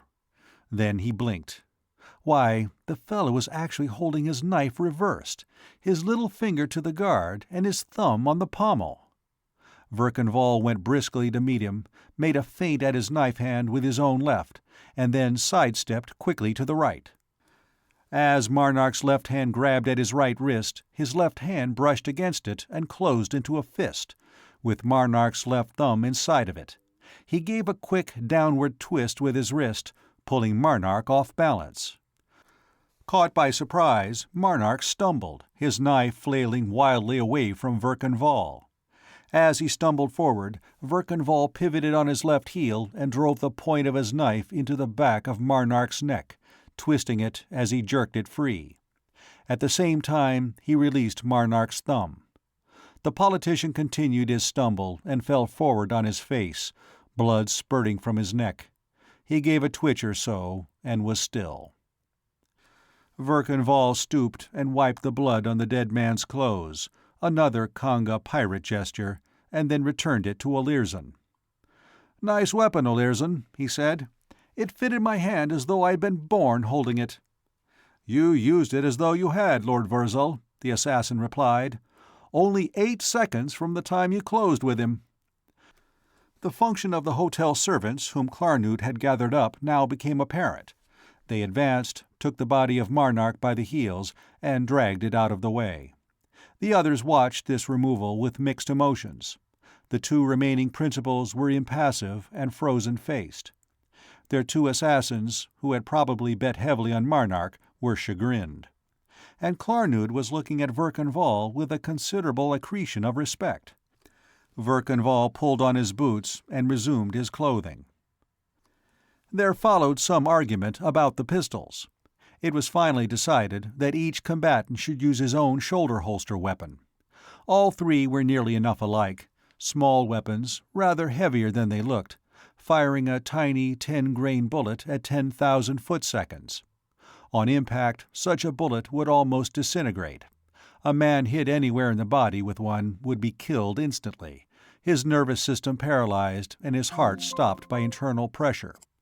Each of the pistols carried 20 rounds in the magazine. Verkan and Sirzab of Abo took their places, their pistols lowered at their sides, facing each other across a measured 20 meters. "Are you ready, gentlemen?" Klarnood asked. "You will not raise your pistols until the command to fire. You may fire at will after it. Ready?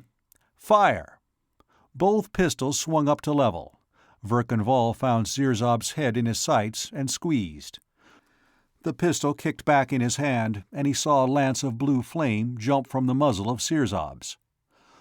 Both weapons barked together, and with the double report came the whip-cracking sound of Sirzab's bullet passing Verkan head. Then Sirzab's face altered its appearance unpleasantly, and he pitched forward.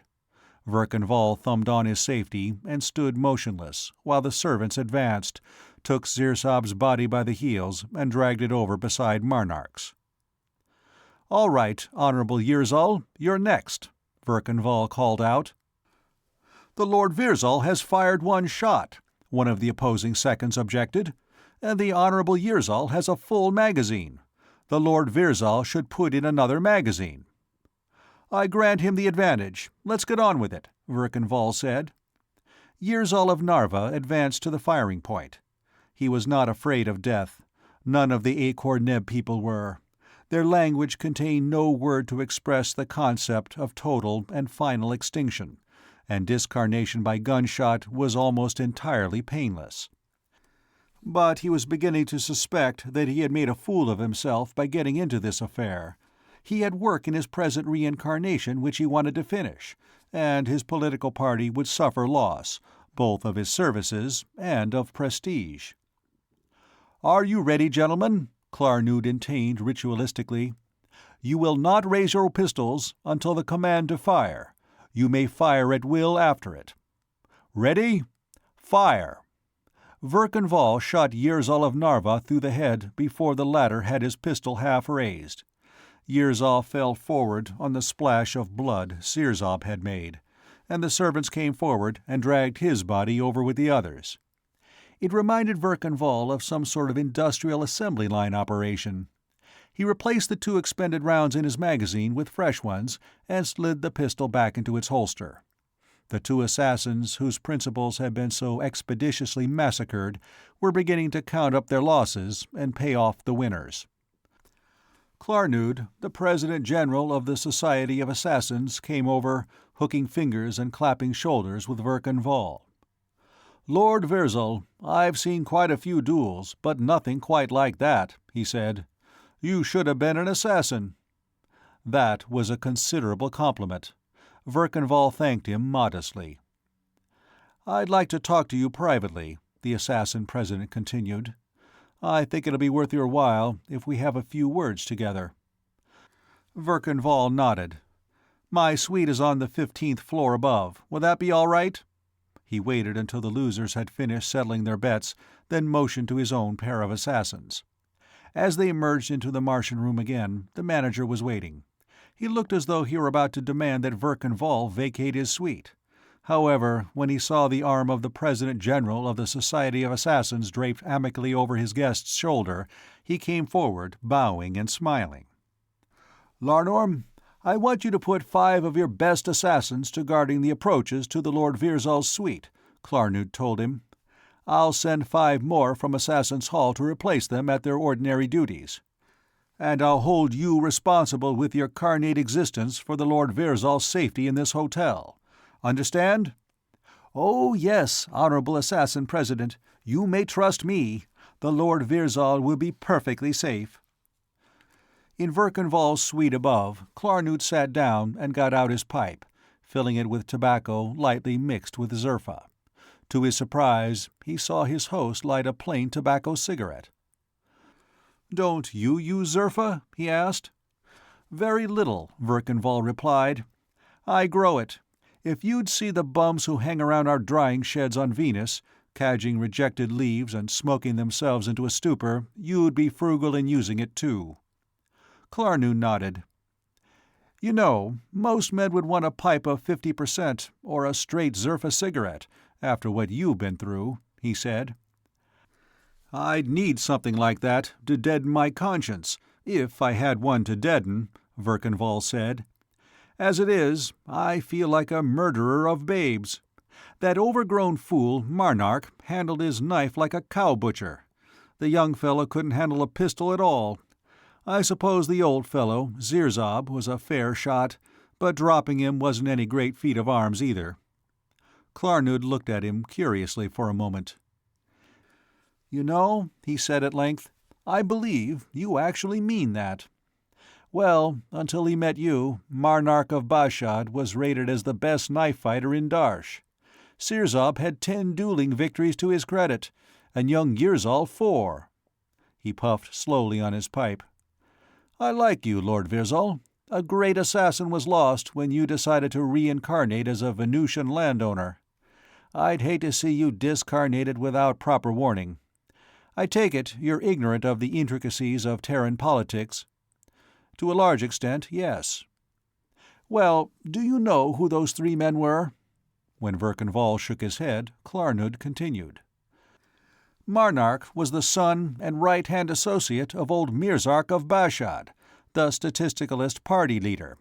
Sirzab of Abo was their propaganda director, and Yirzal of Narva was their leading socio-economic theorist and their candidate for executive chairman. In 6 minutes, and with 1 knife thrust and 2 shots, you did the statisticalist party an injury second only to that done them by the young lady in whose name you were fighting.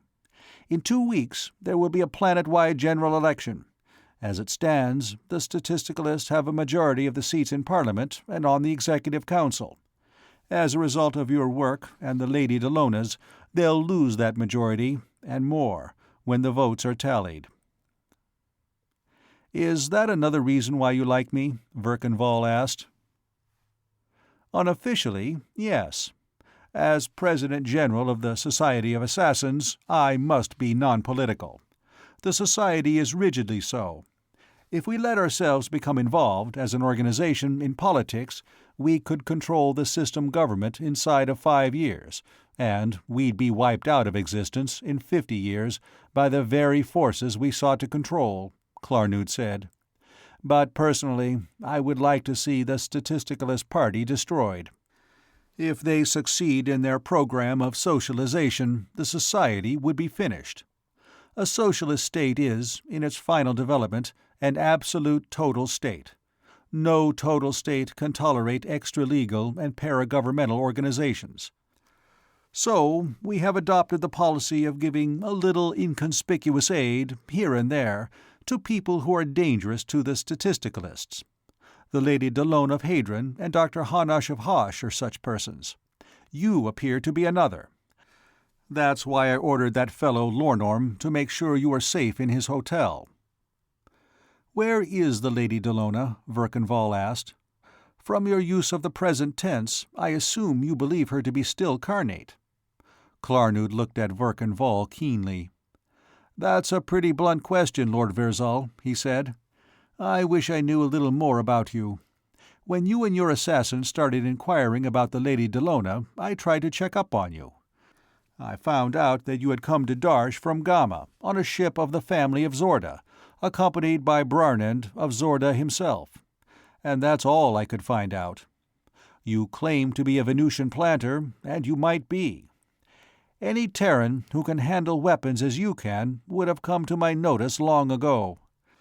But you have no more ascertainable history than if you'd stepped out of another dimension." That was getting uncomfortably close to the truth.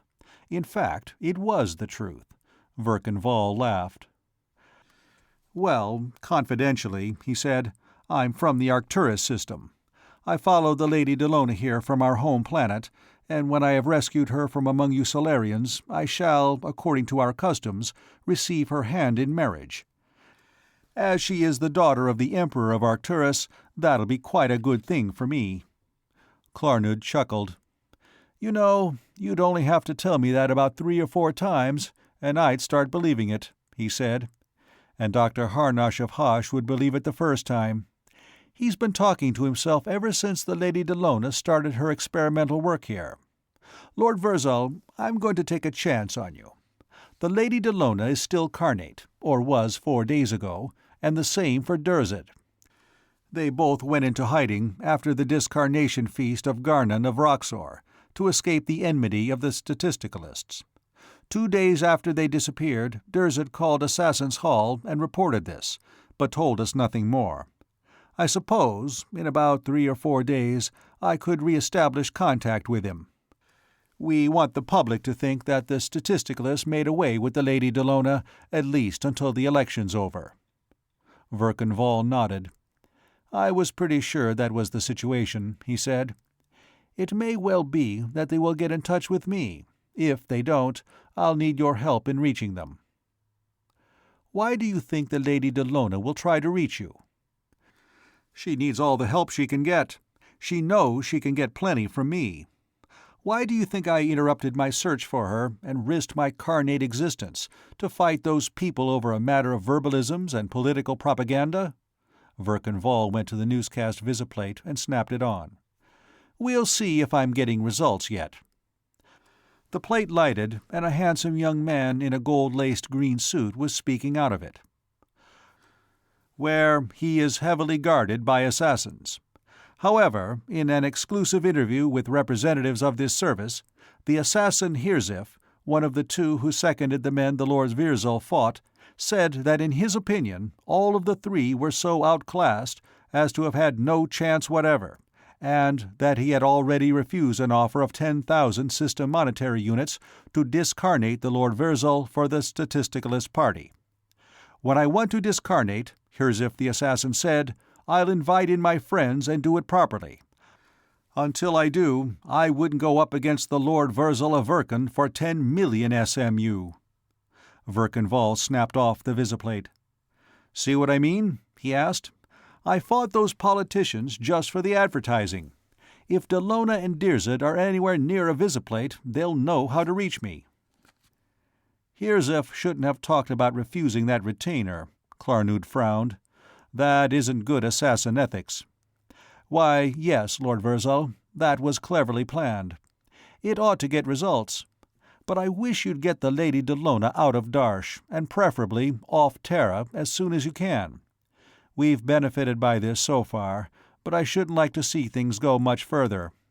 A real civil war could develop out of this situation, and I don't want that. Call on me for help. I'll give you a code word to use at Assassin's Hall." Part 4. A real civil war was developing even as Klarnud spoke.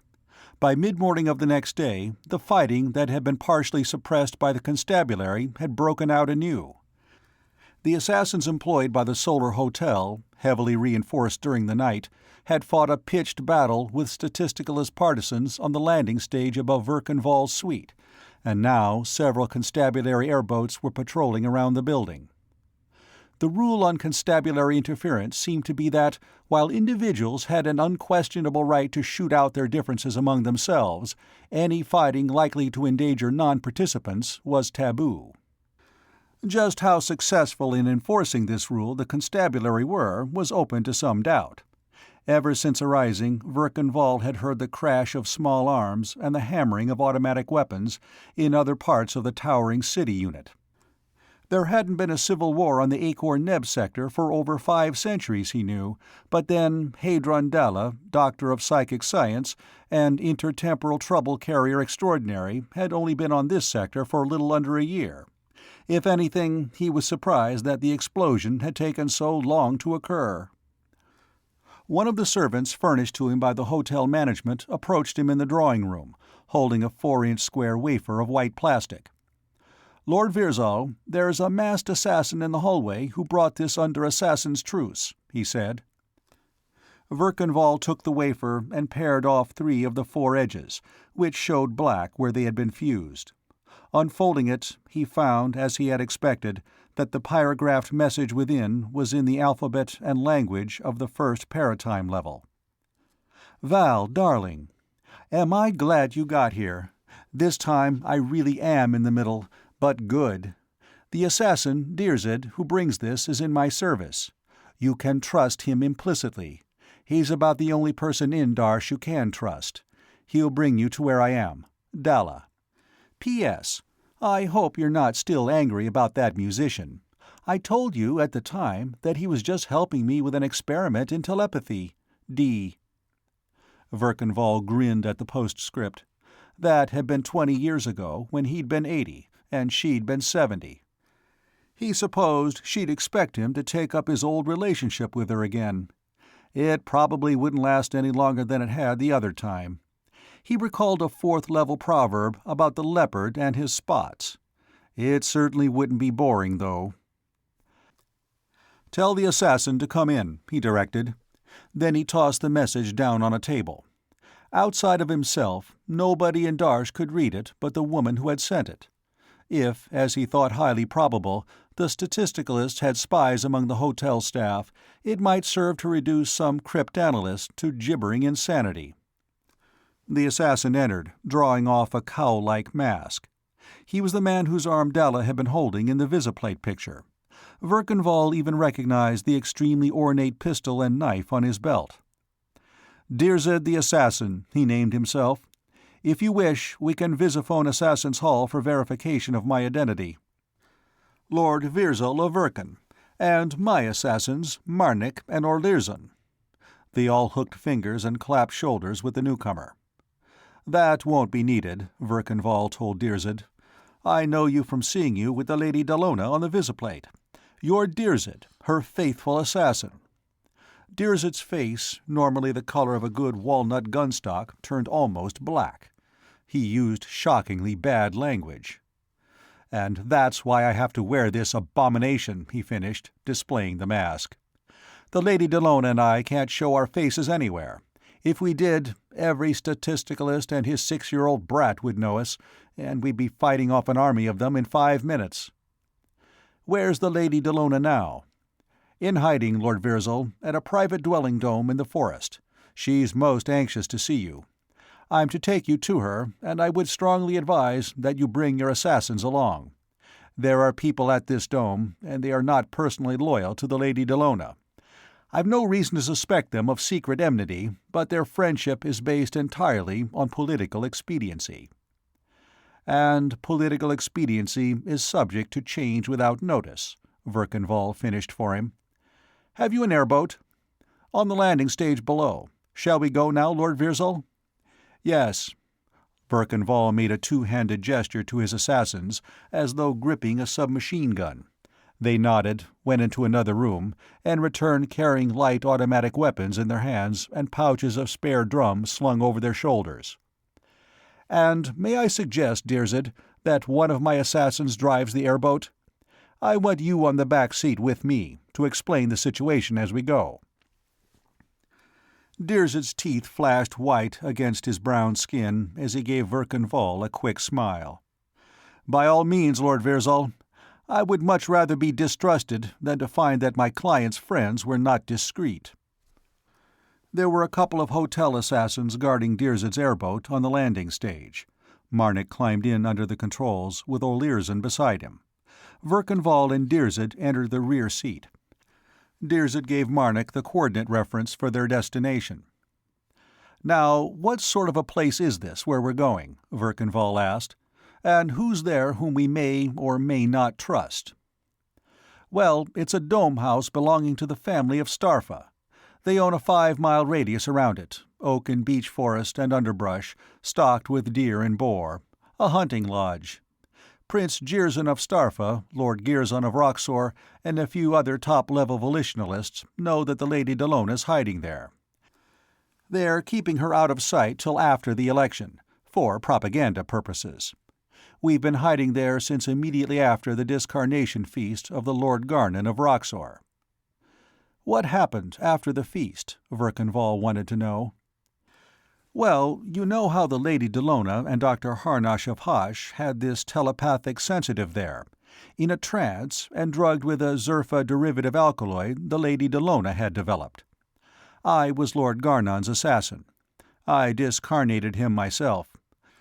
Why, I hadn't even put my pistol away before he was in control of this sensitive, in a room 5 stories above the banquet hall. He began communicating at once. We had visiplates to show us what was going on. Right away, Nirzov of Shona, one of the statisticalist leaders who was a personal friend of Lord Garnon's in spite of his politics, renounced statisticalism and went over to the volitionalists on the strength of this communication. Prince Girzon and Lord Girzon, the new family head of Roxor, decided that there would be trouble in the next few days, so they advised the Lady Dellona to come to this hunting lodge for safety. She and I came there in her airboat, directly from the feast. A good thing we did, too. If we'd gone to her apartment, we'd have walked in before that lethal gas had time to clear. There are 4 assassins of the family of Starpha, and 6 men-servants, and an upper servant named Tarnod, the gamekeeper. The Starpha assassins and I have been keeping the rest under observation. I left one of the Starpha assassins guarding the Lady Dellona when I came for you, under brotherly oath to protect her in my name till I returned." The airboat was skimming rapidly above the treetops toward the northern part of the city. "What's known about that package bomb?" Verkenval asked. "Who sent it?" Dirzed shrugged. "The statisticalists, of course. The wrapper was stolen from the Reincarnation Research Institute, so was the case. The constabulary are working on it." Dirzed shrugged again. The dome, about 150 feet in width and some 50 in height, stood among the trees ahead. It was almost invisible from any distance. The concrete dome was of mottled green and gray concrete. Trees grew so close as to brush it with their branches, and the little pavilion on the flattened top was roofed with translucent green plastic.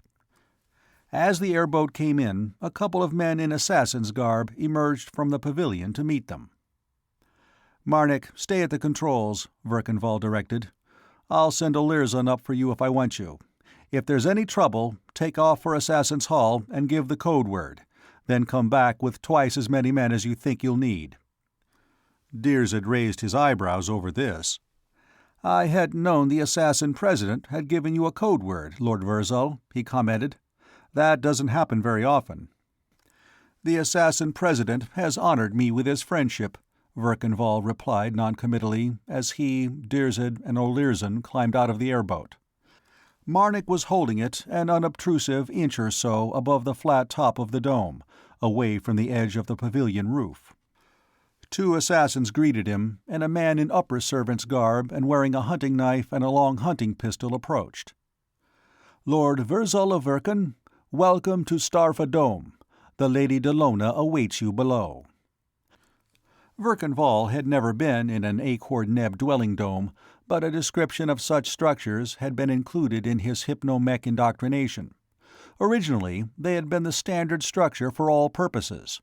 About 2,000 elapsed years ago, when nationalism had still existed on the Akor-Neb sector, the cities had been almost entirely underground, as protection from air attack.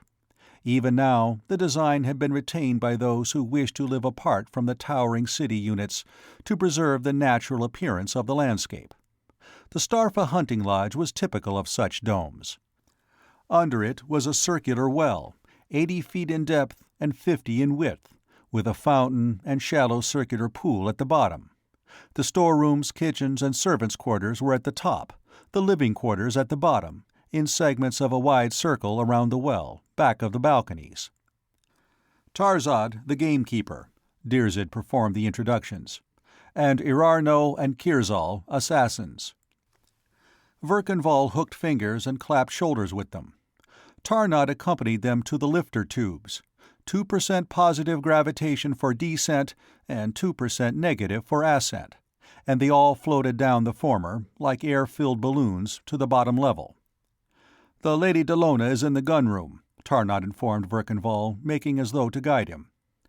"Thanks, Tarnod, we know the way," Dirzad told him shortly, turning his back on the upper servant and walking toward a closed door on the other side of the fountain. Verkanval and Olirzon followed. For a moment, Tarnod stood looking after them. Then he followed the other two assassins into the ascent tube. "I don't relish that fellow," Dirzed explained. "The family of Starpha use him for work they couldn't hire an assassin to do at any price.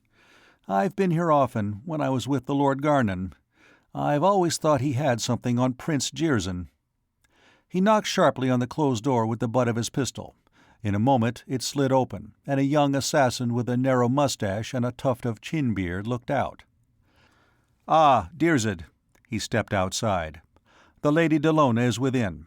I return her to your care." Verkanval entered, followed by Dirzed and Olirzon. The big room was fitted with reclining chairs and couches and low tables. Its walls were hung with the heads of deer and boar and wolves, and with racks holding rifles and hunting pistols and fowling pieces. It was filled with a soft glow of indirect cold light. At the far side of the room a young woman was seated at a desk, speaking softly into a sound transcriber. As they entered, she snapped it off and rose. Hedron Dalla wore the same costume Verkanval had seen on the visiplate. He recognized her instantly. It took her a second or two to perceive Verkanval under the brown skin and black hair of the Lord Virzel of Verkan. Then her face lighted with a happy smile. "Why, Val!" she whooped, running across the room and tossing herself into his not particularly reluctant arms. After all, it had been 20 years. "I didn't know you at first." "You mean in these clothes?" he asked, seeing that she had forgotten, for the moment, the presence of the two assassins. She had even called him by his first-level name, but that was unimportant. The Akor-Neb affectionate diminutive was formed by omitting the ears or arn. "Well, they're not exactly what I generally wear on the plantation." He kissed her again, then turned to his companions.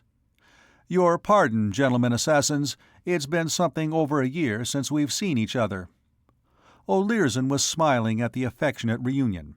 Dirzed wore a look of amused resignation, as though he might have expected something like this to happen. Verkanval and Dalla sat down on a couch near the desk.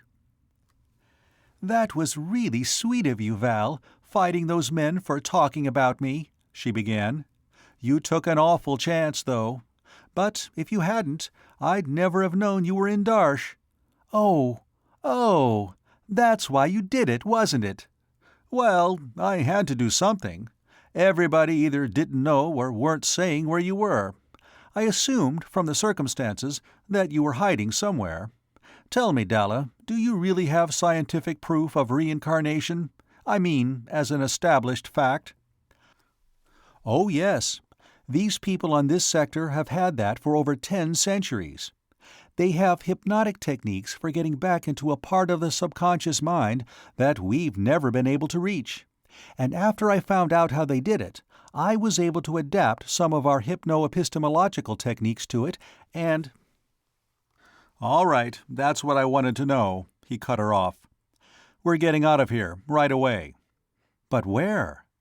"Gamma, in an airboat I have outside, and then back to the first level. Unless there's a paratime transposition conveyor somewhere nearer."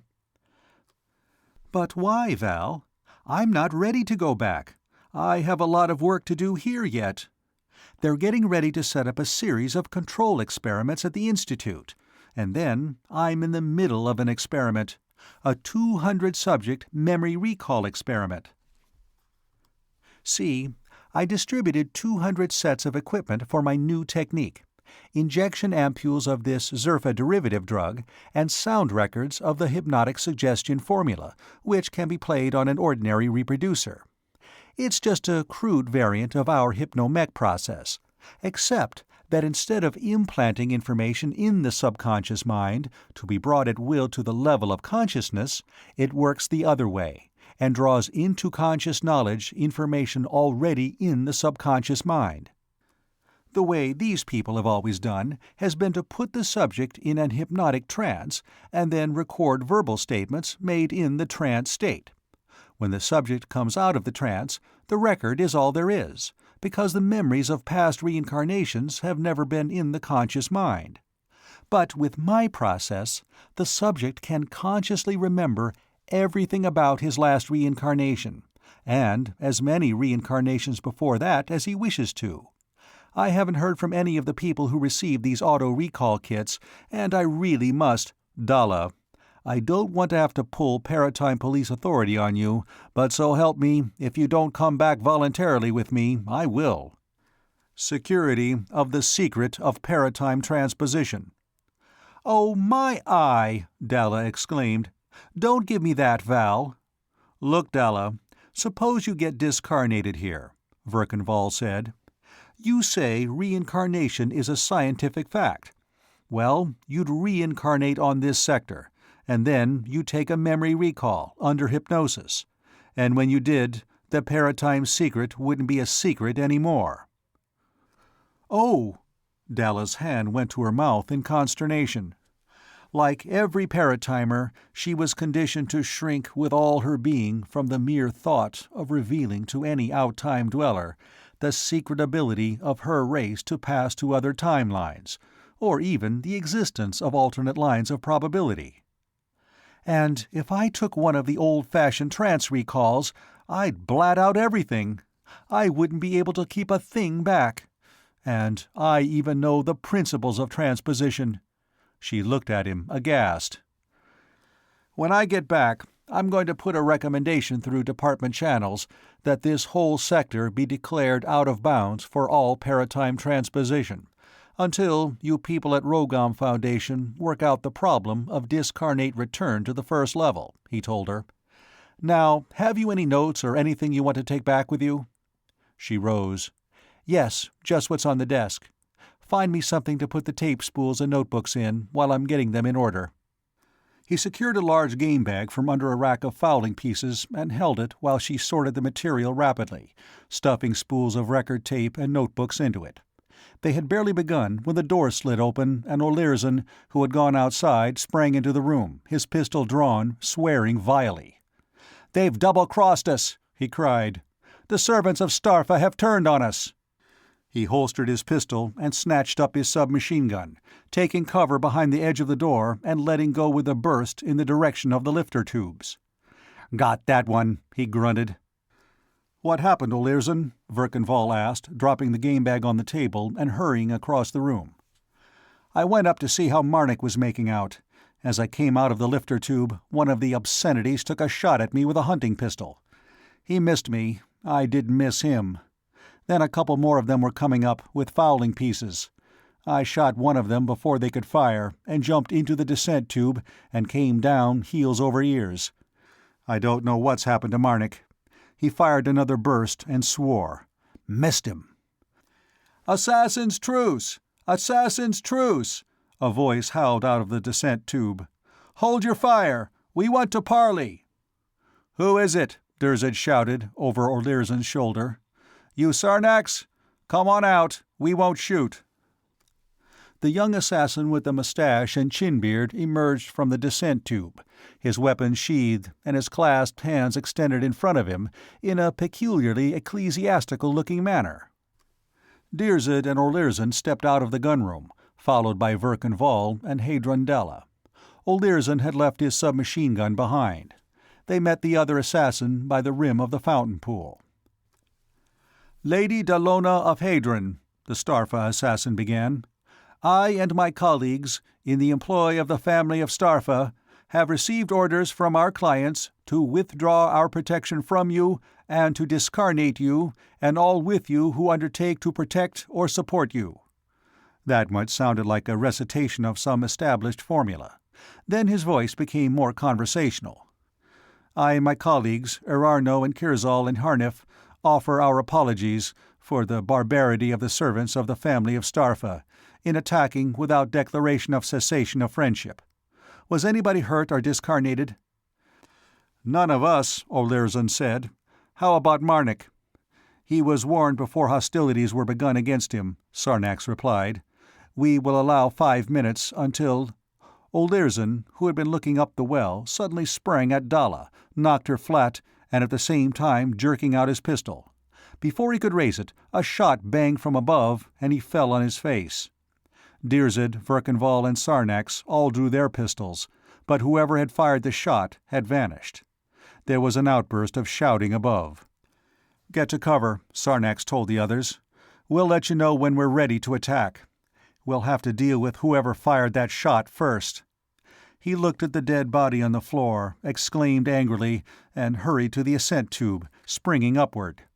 Verkanval replaced the small pistol in his shoulder holster and took Olirzon's belt, with his knife and heavier pistol. "Well, there you see," Dirzed said, as they went back to the gunroom. "So much for political expediency." "I think I understand why your picture and the Lady Dallona's were exhibited so widely," Verkanval said. "Now anybody would recognize your bodies and blame the statisticalists for discarnating you." "That thought had occurred to me, Lord Virzal," Dirzed said. "I suppose our bodies will be atrociously, but not unidentifiably mutilated to further enrage the public," he added placidly. "If I get out of this carnate, I'm going to pay somebody off for it." After a few minutes, there was more shouting of "Assassin's Truce" from the descent tube. The two assassins, Erarno and Kirzal, emerged, dragging the gamekeeper, Tarnod, between them. The upper servant's face was bloody, and his jaw seemed to be broken. Sarnax followed, carrying a long hunting pistol in his hand. "Here he is," he announced. "He fired during Assassin's Truce. He's subject to Assassin's Justice." He nodded to the others. They threw the gamekeeper forward on the floor, and Sarnax shot him through the head, then tossed the pistol down beside him. "Any more of these people who violate the decencies will be treated similarly," he promised. "Thank you, Sarnax," Dirzed spoke up. "But we lost an assassin. Discarnating this lackey won't equalize that. We think you should retire one of your number." "That, at least, Dirzed. Wait a moment." The three assassins conferred at some length. Then Sarnax hooked fingers and clapped shoulders with his companions. "See you in the next reincarnation, brothers," he told them, walking toward the gunroom door, where Verkanval, Dalla, and Dirzed stood. "I'm joining you people. You had 2 assassins when the parley began, you'll have 2 when the shooting starts." Verkanval looked at Dirzed in some surprise. Hadron Dalla's assassin nodded. "He's entitled to do that, Lord Virzal. The Assassin's Code provides for such changes of allegiance." "Welcome, Sarnax," Verkanval said, hooking fingers with him. "I hope we'll all be together when this is over." "We will be," Sarnax assured him cheerfully.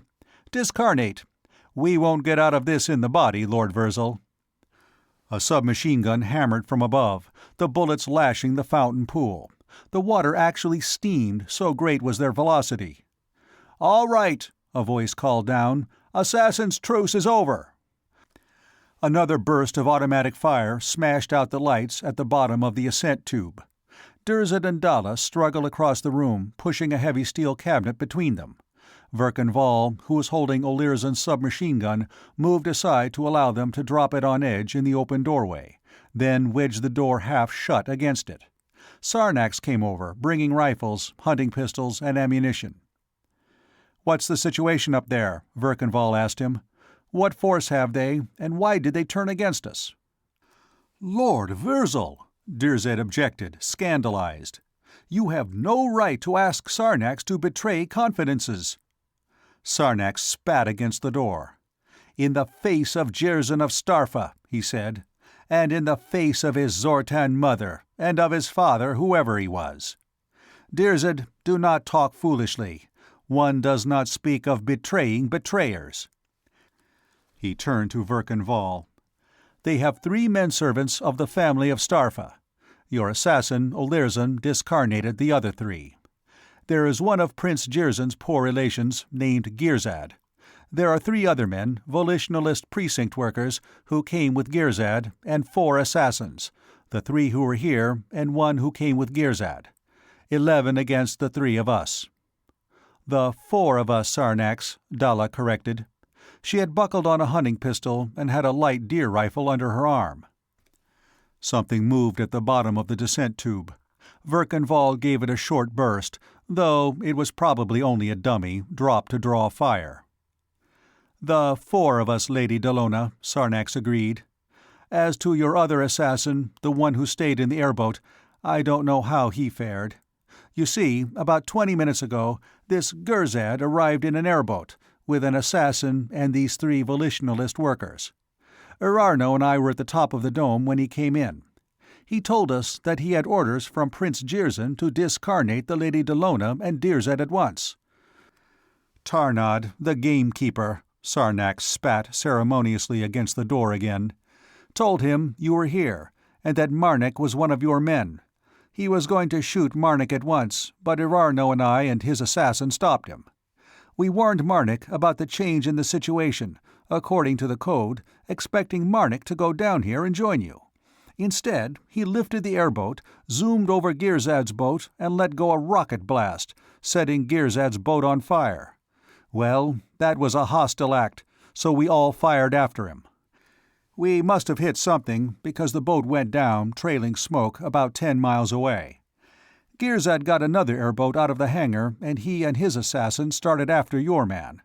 About that time, your assassin, Olirzon, happy reincarnation to him, came up, and the Starpha servants fired at him, and he fired back and discarnated 2 of them, and then jumped down the descent tube. One of the servants jumped after him. I found his body at the bottom when I came down to warn you formally. You know what happened after that." "But why did Prince Jirzyn order our discarnation?" Dalla wanted to know. "Was it to blame the statisticalists with it?" Sarnax, about to answer, broke off suddenly and began firing at the opening of the ascent tube with a hunting pistol. "I got him," he said in a pleased tone. "That was Erarno. He was always playing tricks with the tubes, climbing down against negative gravity and up against positive gravity. His body will float up to the top. Why, Lady Dallona, that was only part of it. You didn't hear about the big scandal on the newscast then?" "We didn't have it on. What scandal?" Sarnax laughed. "Oh, the very father and family head of all scandals. You ought to know about it, because you started it. That's why Prince Jirzyn wants you out of the body. You devised a process by which people could give themselves memory recalls of previous reincarnations, didn't you? And distributed apparatus to do it with? And gave one set to young Tarnov, the son of Lord Tirzov of Fastor?" Dalla nodded. Sarnax continued. "Well, last evening, Tarnox of Fastor used his recall outfit, and what do you think? It seems that 30 years ago, in his last reincarnation, he was Jirzyd of Starpha, Jirzyn's older brother. Jirzyd was betrothed to the Lady Anitra of Zabna. Well, his younger brother was carrying on a clandestine affair with the Lady Anitra, and he also wanted the title of Prince and family head of Starpha. So he bribed this fellow Tarnod, whom I had the pleasure of discarnating, and who was an underservant here at the hunting lodge. Between them, they shot Jirzyd during a boar hunt. An accident, of course. So Jirzyn married the Lady Anitra, and when old Prince Jarnid, his father, discarnated a year later, he succeeded to the title. And immediately Tarnod was made head gamekeeper here. What did I tell you, Lord Virzal? I knew that son of a Zortan had something on Jirzyn of Starpha, Dirzed exclaimed. A nice family, this of Starpha. Well, that's not the end of it, Sarnax continued. This morning, Tarnova Fastor, late Jirzid of Starpha, went before the High Court of Estates and entered suit to change his name to Jirzid of Starpha, and laid claim to the title of Starpha family head. The case has just been entered, so there's been no hearing, but there's the blazes of an argument among all the nobles about it. Some are claiming that the individuality doesn't change from one reincarnation to the next, and others claiming that property and titles should pass along the line of physical descent, no matter what individuality has reincarnated into what body. They're the ones who want the Lady Delona discarnated and her discovery suppressed. And there's talk about revising the entire system of estate ownership and estate inheritance. Oh, it's an utter obscenity of a business. This, Verkenval told Dalla, is something we will not emphasize when we get home. That was as close as he dared come to it, but she caught his meaning. The working of major changes in out-time social structures was not viewed with approval by the Paratime Commission on the first level. If we get home, he added. Then an idea occurred to him. Dirzid, Sarnax, this place must have been used by the leaders of the volitionalists for top-level conferences. Is there a secret passage anywhere? Sarnax shook his head. Not from here. There is one on the floor above, but they control it. And even if there were one down here, they would be guarding the outlet. That's what I was counting on. I'd hoped to simulate an escape that way, then make a rush up the regular tubes. Verkenval shrugged. I suppose Manrik's our only chance. I hope he got away safely. He was going for help? I was surprised that an assassin would desert his client. I should have thought of that, Sarnax said. Well, even if he got down Carnate, and if Girzad didn't catch him, he'd still be afoot 10 miles from the nearest city unit.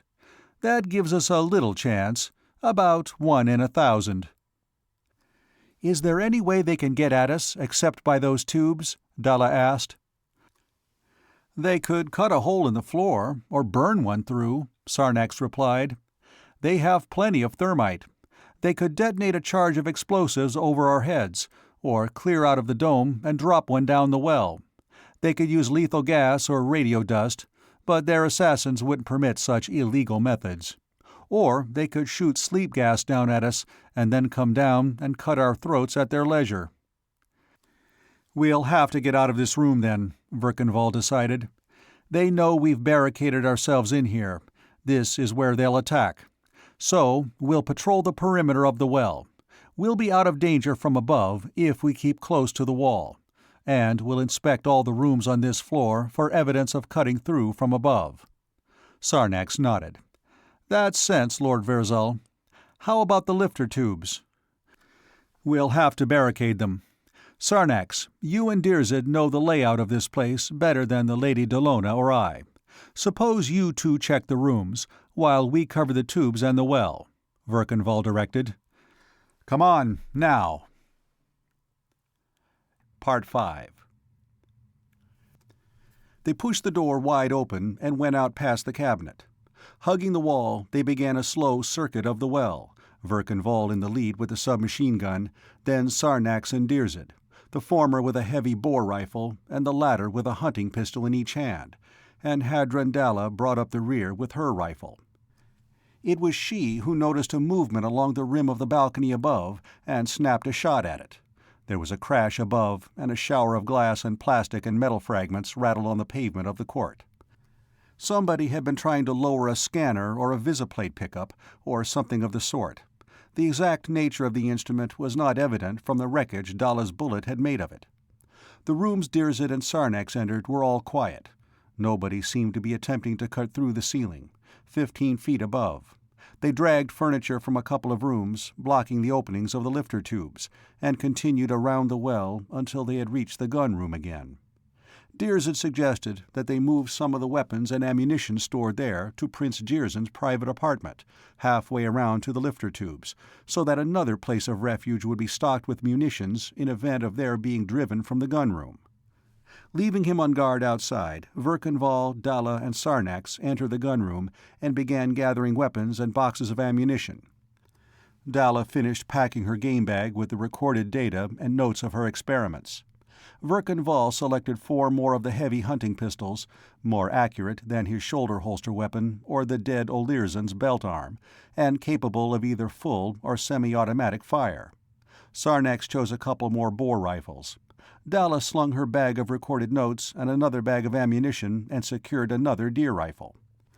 They carried this accumulation of munitions to the private apartments of Prince Jirzyn, dumping everything in the middle of the drawing room except the bag of notes, from which Dalla refused to separate herself. "Maybe we'd better put some stuff over in one of the rooms on the other side of the well," Dirzed suggested. "They haven't really begun to come after us. When they do, we'll probably be attacked from 2 or 3 directions at once." They returned to the gunroom, casting anxious glances at the edge of the balcony above and at the barricade they had erected across the openings to the lifter tubes. Verkanval was not satisfied with this last. It looked to him as though they had provided a breastwork for somebody to fire on them from, more than anything else. He was about to step around the cabinet which partially blocked the gunroom door when he glanced up and saw a 6-foot circle on the ceiling turning slowly brown. There was a smell of scorched plastic. He grabbed Sarnax by the arm and pointed. "Thermite," the assassin whispered.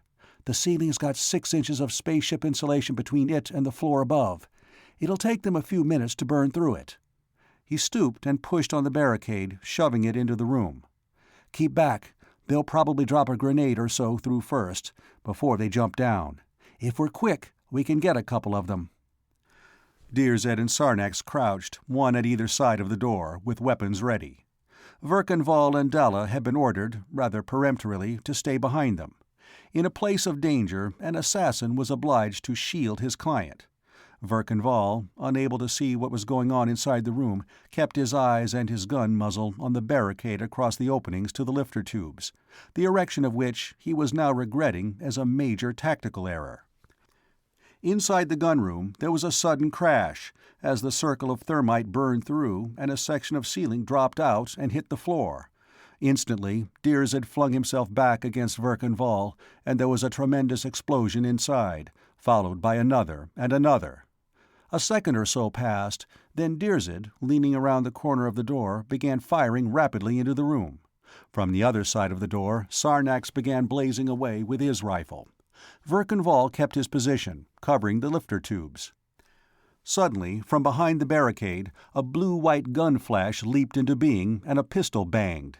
He sprayed the opening between a couch and a section of bookcase from whence it had come, releasing his trigger as the gun rose with the recoil, squeezing and releasing and squeezing again.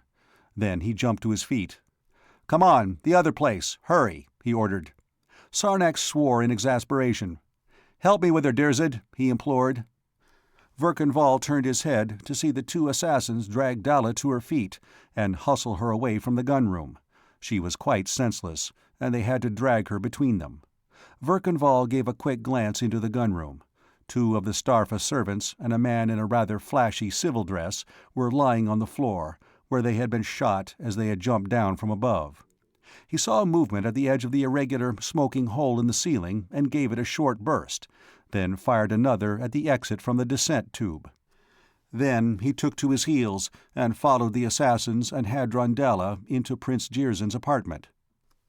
As he ran through the open door, the assassins were letting Dalla down into a chair. They instantly threw themselves into the work of barricading the doorway so as to provide cover and at the same time allow them to fire out into the central well. For an instant, as he bent over her, he thought Dalla had been killed, an assumption justified by his knowledge of the deadliness of Akor-Neb bullets. Then he saw her eyelids flicker. A moment later, he had the explanation of her escape. The bullet had hit the game bag at her side. It was full of spools of metal tape in metal cases, and notes in written form, pyrographed upon sheets of plastic ring fastened into metal binders. Because of their extreme velocity, Akor-Neb bullets were sure killers when they struck animal tissue, but for the same reason they had very poor penetration on hard objects. The alloy steel tape and the steel spools and spool cases and the notebook binders had been enough to shatter the little bullets into splinters of magnesium nickel alloy, and the stout leather back of the game bag had stopped all of these. But the impact, even distributed as it had been through the contents of the bag, had been enough to knock the girl unconscious. He found a bottle of some sort of brandy and a glass on a serving table nearby and poured her a drink, holding it to her lips. She spluttered over the first mouthful, then took the glass from him and sipped the rest. "What happened?" she asked. "I thought those bullets were sure death." "Your notes. The bullet hit the bag. Are you all right now?" She finished the brandy. "I think so." She put a hand into the game bag and brought out a snarled and tangled mess of steel tape. "Oh, blast! That stuff was important. All the records on the preliminary auto-recall experiments." She shrugged. "Well, it wouldn't have been worth much if I'd stopped that bullet myself." She slipped the strap over her shoulder and started to rise. As she did, a bedlam of firing broke out, both from the two assassins at the door and from outside. They both hit the floor and crawled out of line of the partly open door. Verkanvall recovered his submachine gun, which he had set down beside Dalla's chair. Sarnax was firing with his rifle at some target in the direction of the lifter tubes. Dirzed lay slumped over the barricade, and one glance at his crumpled figure was enough to tell Verkanvall that he was dead. "You fill magazines for us," he told Dalla, then crawled to Dirzed's place at the door. "What happened, Sarnax?" "They shoved over the barricade at the lifter tubes and came out into the well. I got a couple, they got Dirzed, and now they're holed up in rooms all around the circle. They— Ah!" He fired 3 shots, quickly around the edge of the door. "That stopped that." The assassin crouched to insert a fresh magazine into his rifle. Verkanvall risked one eye around the corner of the doorway, and as he did, there was a red flash and a dull roar, unlike the blue flashes and sharp cracking reports of the pistols and rifles, from the doorway of the gun-room. He wondered for a split second if it might be one of the fowling pieces he had seen there, and then something whizzed past his head and exploded with a soft plop behind him. Turning, he saw a pool of gray vapor beginning to spread in the middle of the room. Dalla must have got a breath of it, for she was slumped over the chair from which she had just risen. Dropping the submachine gun and gulping a lungful of fresh air from outside, Verkanvall rushed to her, caught her by the heels, and dragged her into Prince Jirzyn's bedroom beyond. Leaving her in the middle of the floor, he took another deep breath and returned to the drawing-room, where Sarnax was already overcome by the sleep gas. He saw the serving table from which he got the brandy and dragged it over to the bedroom door, overturning it and laying it across the doorway, its legs in the air. Like most Acorn-Neb serving tables, it had a gravitation counteraction unit under it. He set this for double minus gravitation and snapped it on. As it was now above the inverted table, the table did not rise, but a tendril of sleep gas curling toward it bent upward and drifted away from the doorway. Satisfied that he had made a temporary barrier against the sleep gas, Verkanvall secured Dalla's hunting pistol and spare magazines and laid down at the bedroom door. For some time there was silence outside. The besiegers evidently decided that the sleep gas attack had been a success.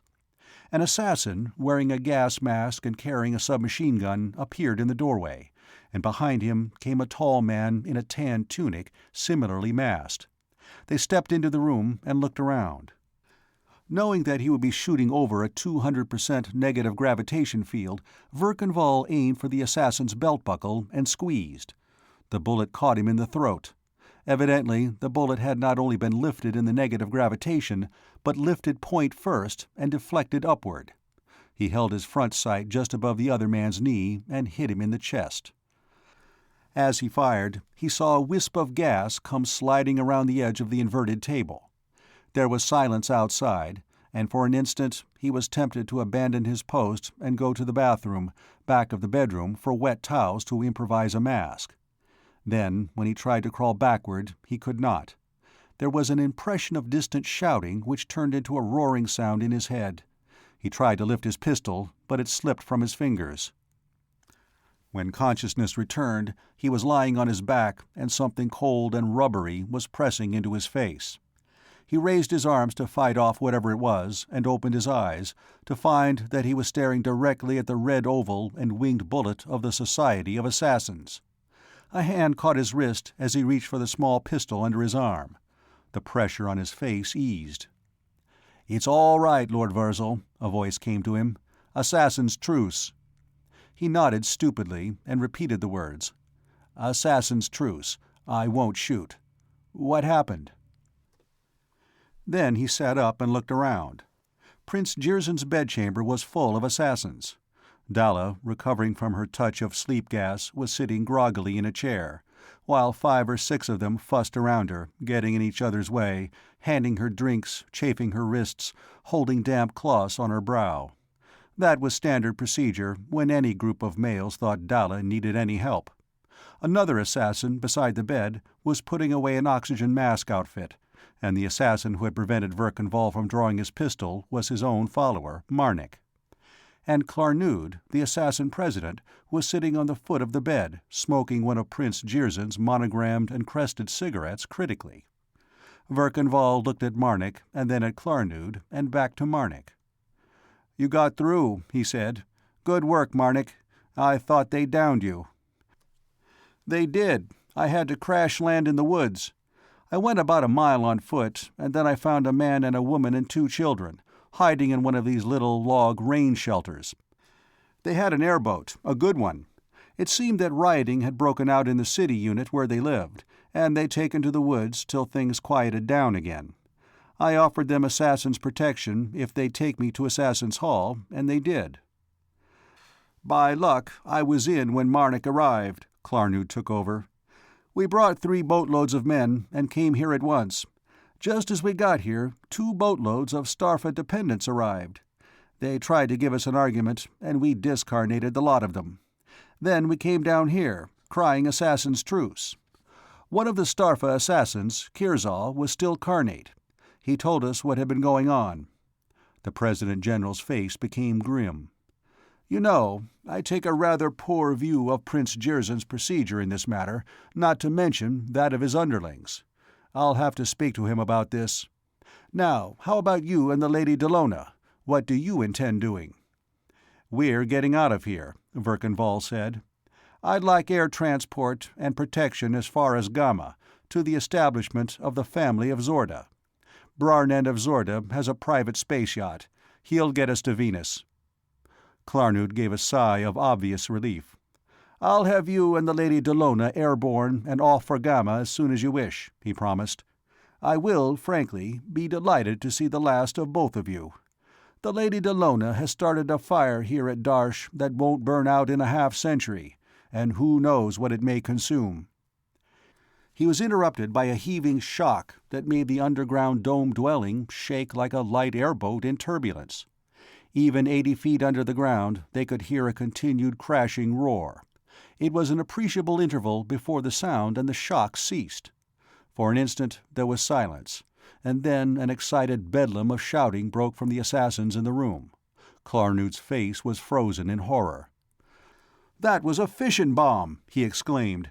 "The first one that has been exploded on this planet in hostility in 1,000 years." He turned to Verkan. "If you feel well enough to walk, Lord Virzal, come with us. I must see what's happened." They hurried from the room and went streaming up the ascent tube to the top of the dome. About 40 miles away, to the south, Verkan saw the sinister thing that he had seen on so many other timelines and in so many other paratime sectors, a great pillar of vari-colored fire-shot smoke, rising to a mushroom head 50,000 feet above. "Well, that's it," Klarnood said sadly. "That is civil war."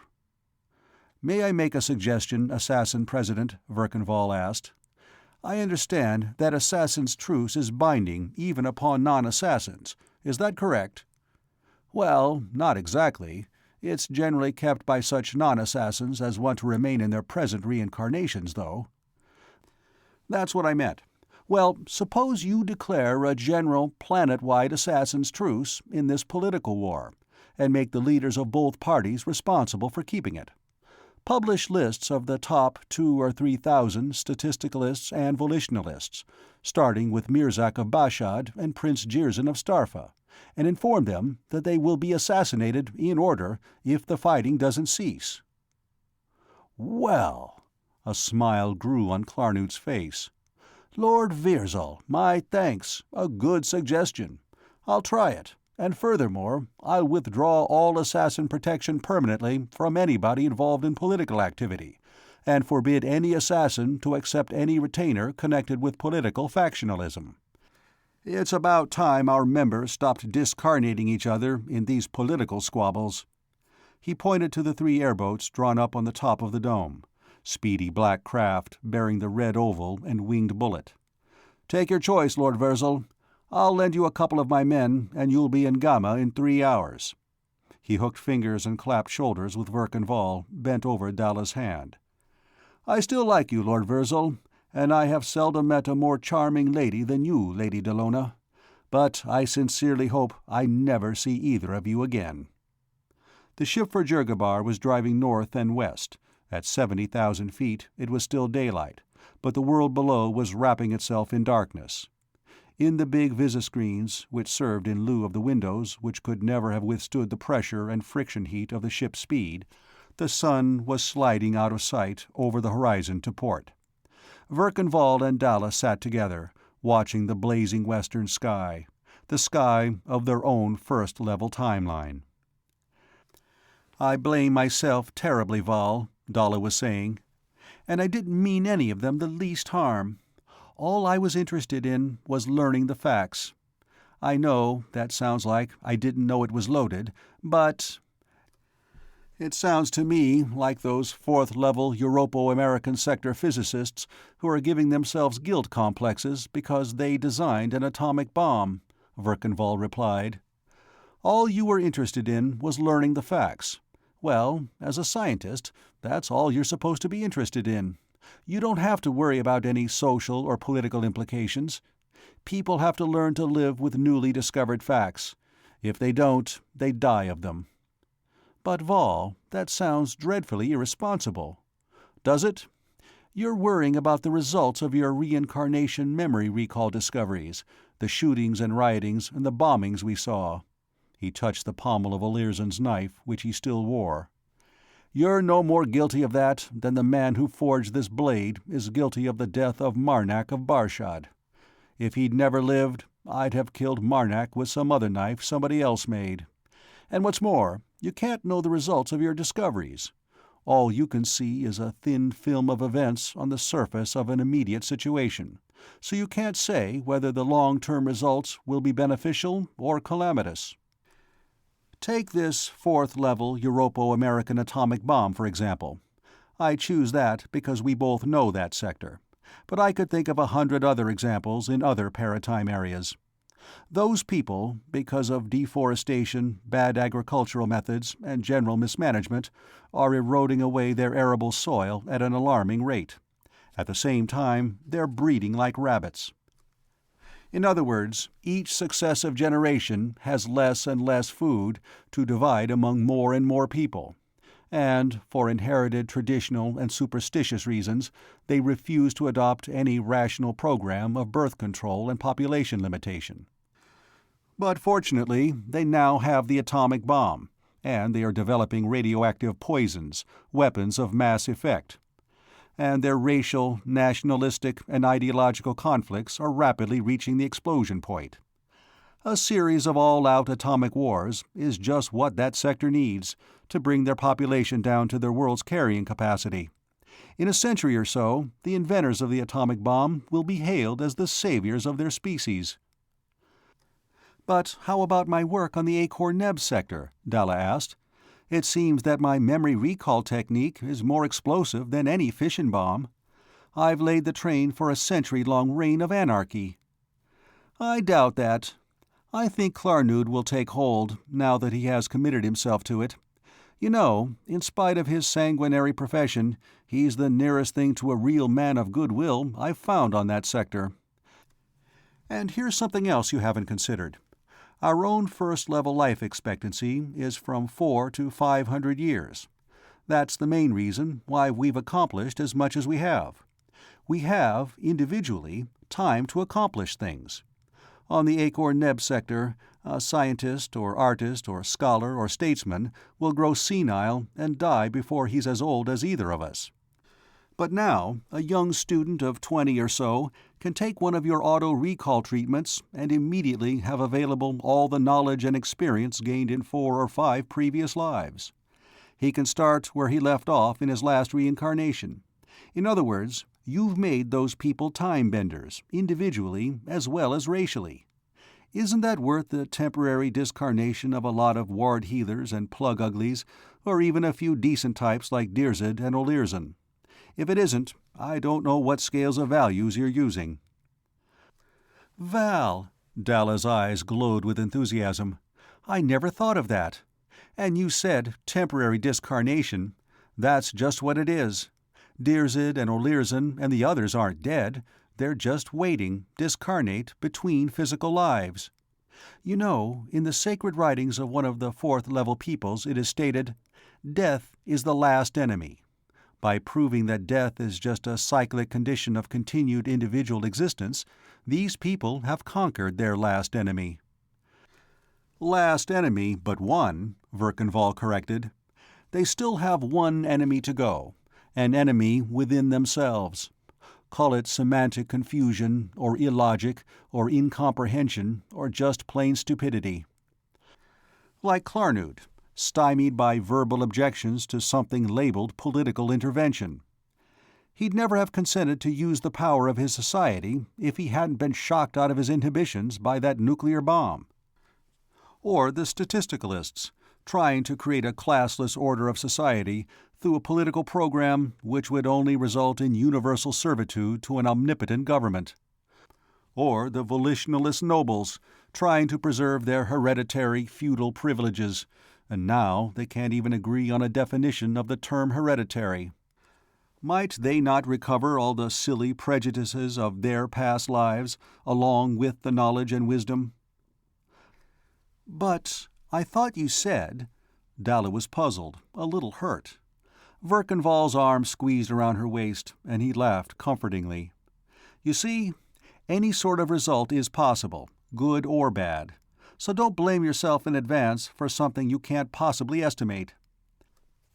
An idea occurred to him, and he straightened in the seat. "Tell you what, if you people at Rogom Foundation can get the problem of discarnate paratime transposition licked by then, let's you and I go back to the Acorn-Neb sector in about 100 years and see what sort of a mess those people have made of things." 100 years. That would be year 22 of the next millennium. It's a date, Val. We'll do it." They bent to light their cigarettes together at his lighter. When they raised their heads again and got the flame glare out of their eyes, the sky was purple-black, dusted with stars, and dead ahead, spilling up over the horizon, was a golden glow, the lights of Jurgabar and home. The end of Last Enemy by H. Beam Piper.